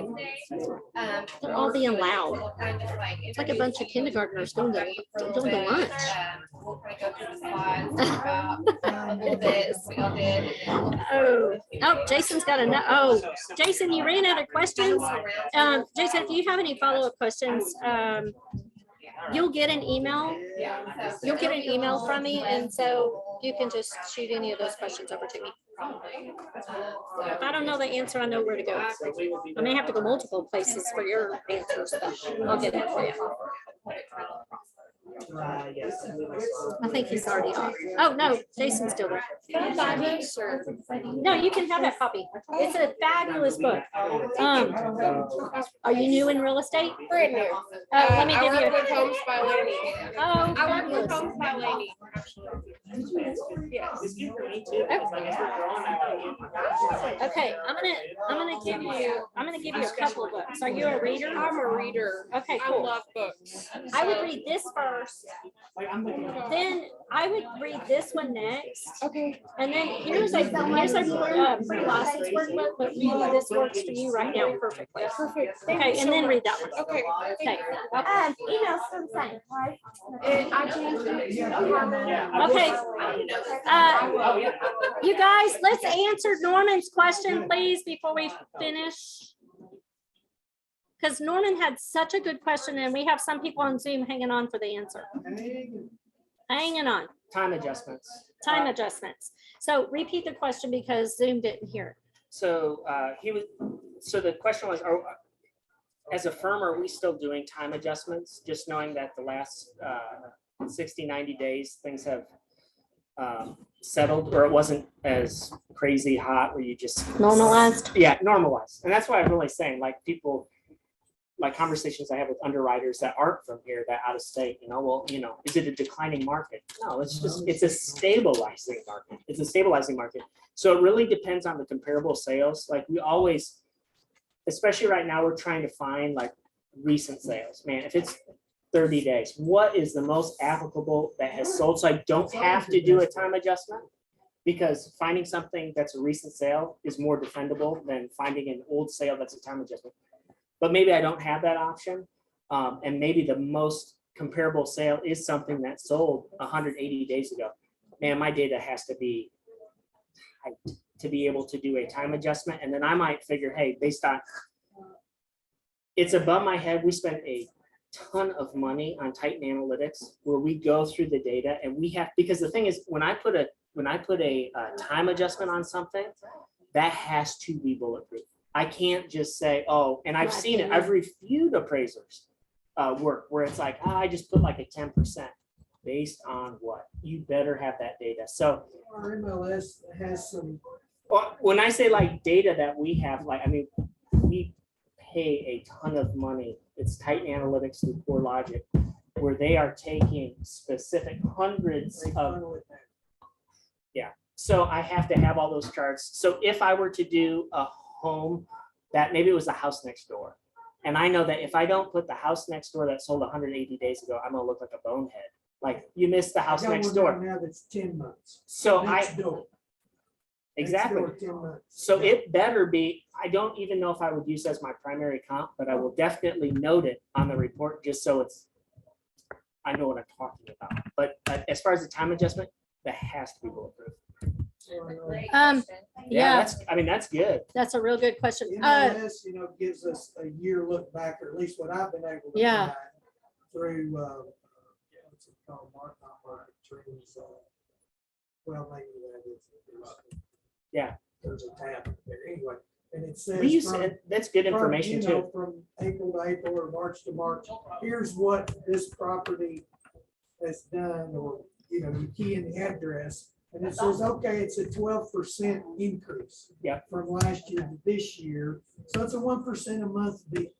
Okay, that's easy enough, but is that still a legit thing? Because let me tell you, the sellers still are not. The sellers haven't They're not adjusted to happy the about normalized The market. slowdown in Yeah. the market. Yeah. And things taking longer to sell and back to one-on-one negotiations. Oh, And yeah. I can't just throw it out there and I'm the only game in town. Everybody's gonna beat my door down to get it. I was Those days just are saying gone. this off, but yeah, I was like, you guys have a much, Hey. you guys have a much tougher Will you job get- than I do. I do not envy your job, just so you know. So thank you.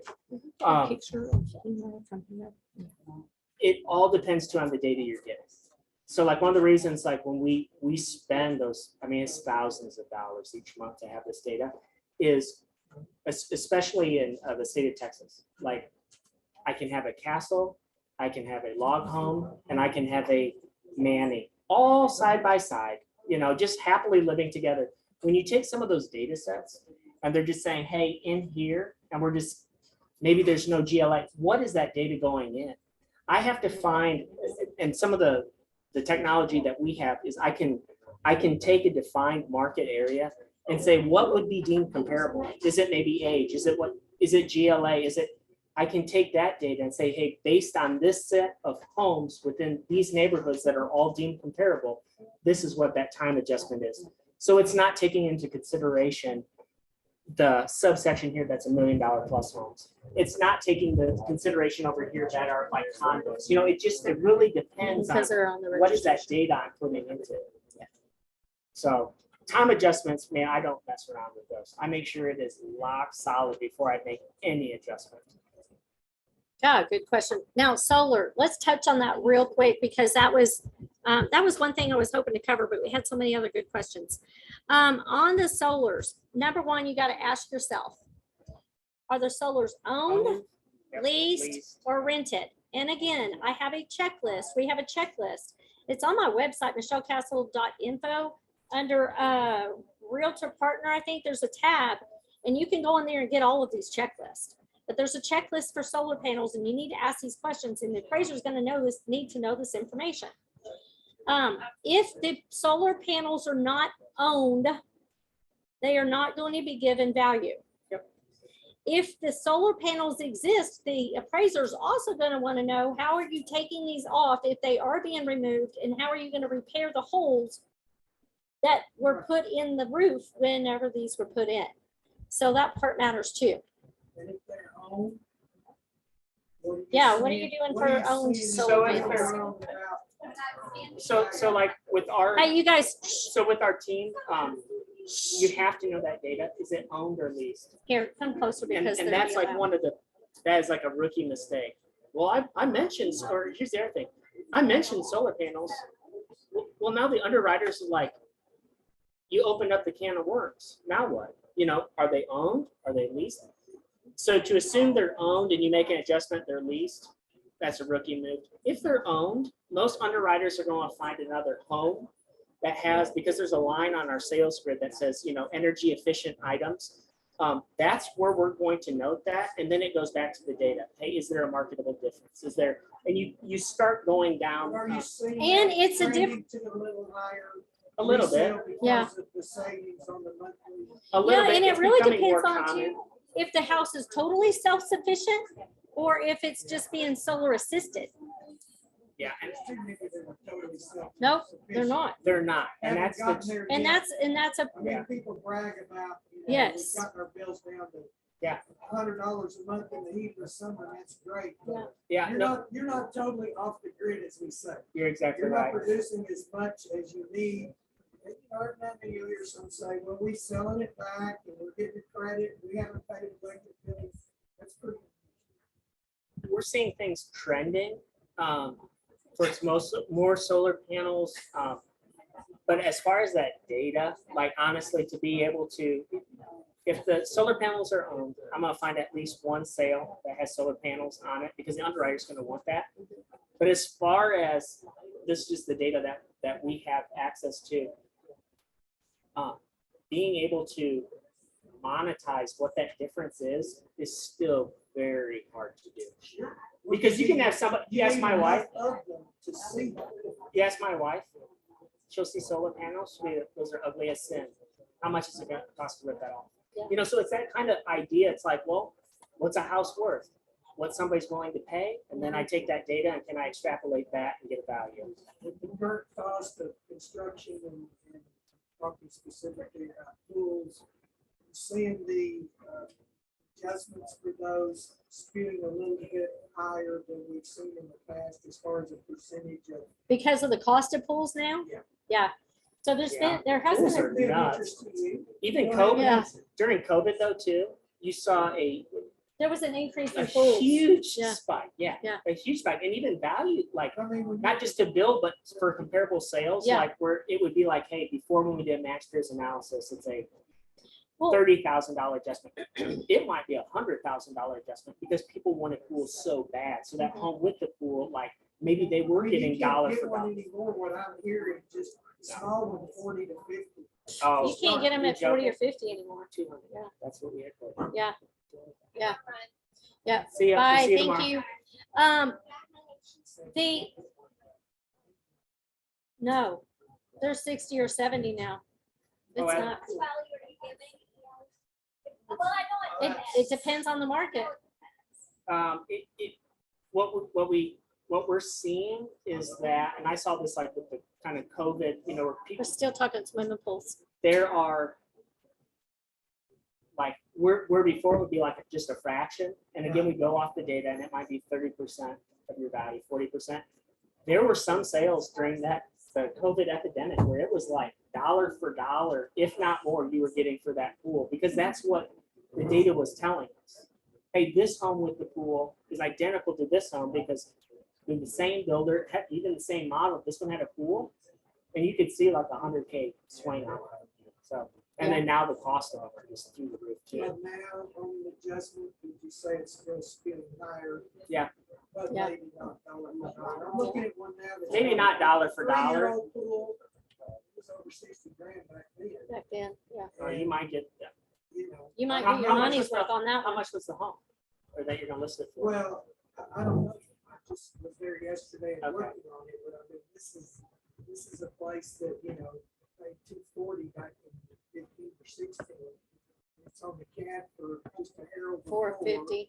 And it's probably gonna be in the 450 They might- range. They've added a nice You might, deposit. You might get dollar for you might dollar. get, you might get your money out of that one. Yeah. I would say you probably would, just to Yeah. even Yeah. touch it where we're at. Yeah. Here's another question, 2,800 square foot. This is Jason again.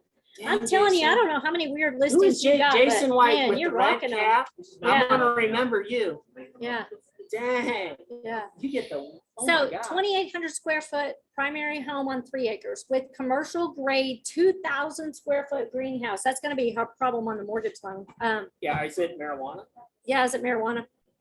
No, I'm serious. growing Like we green? have, there's new disclosures and stuff now where we're like, hey, is it You can take yourself off Cannabis. mute now. any value for the greenhouse since it's not ADU but has full water electric? Here we go. And wouldn't you comp that, wouldn't you look at would I'd be would you looking be looking for shops and stuff? Shops, that's Yeah, what I'm looking You'd be for. looking for shops and stuff. So when I would be searching for that, I might be hard pressed to find a greenhouse. I'm gonna look for a greenhouse, but I'm gonna go off of square footage. I'm gonna look for like shops.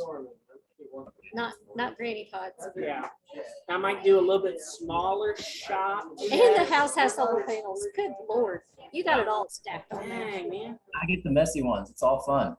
Yeah, You do. You'll be an expert at this though. yeah, You'll see the hairy ones and you'll be like, oh, that's nothing. yeah, for sure. There was another.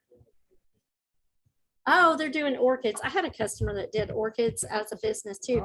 So the one thing that I would be cautioning you on too in the listing, and this will matter from a lender's point of view, is make sure that that property is not marketed and listed as commercial property or income Exactly. producing, because then it'll be a problem on the loan. Yep. It needs to be a hobby. Yeah, Um, Society of Dallas, so she did it all for a hobby. yeah, okay. That's good. Yeah, Some of the guys in our office will get, guys and gals, they'll get squirrely. They're like, oh, it's commercial because it's got, they Google it, and it has somebody's home address. I'm like, you have, someone might just be doing like a hair salon out of the bedroom or something like, that's not a big deal for us. But in this, just, that could throw a wrench into the deal. Yeah. Christy, I do understand we do have some issues with some of these bozos coming to town and selling people. Yeah, those, freshen up the blacktop of your driveway and put solar panels, and then and I can tell you some solar panel nightmare stories, distant closing. Well, Christy, we had that one for your guy. You had to pay for the dang thing, pay for the solar panels that he only had for a year. It's an elderly guy that obviously wasn't staying in the home long enough to be, to benefit. It was a mess. It was so sad. I know. Yeah, it was bad. It's not good because everything that he had in equity is now gone Yeah. to pay off the loan for the solar panels, which And are he needed it really delayed. $28,000. In the driveway, I think he paid 15. So sad. So sad. But anyway.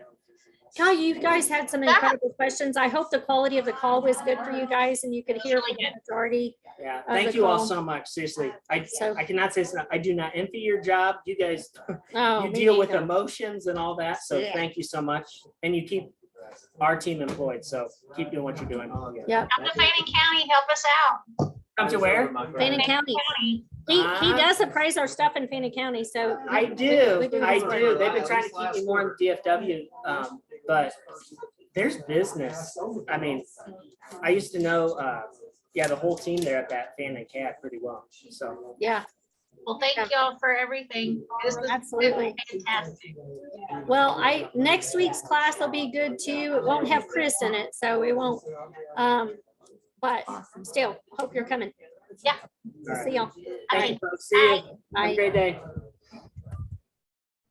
Question.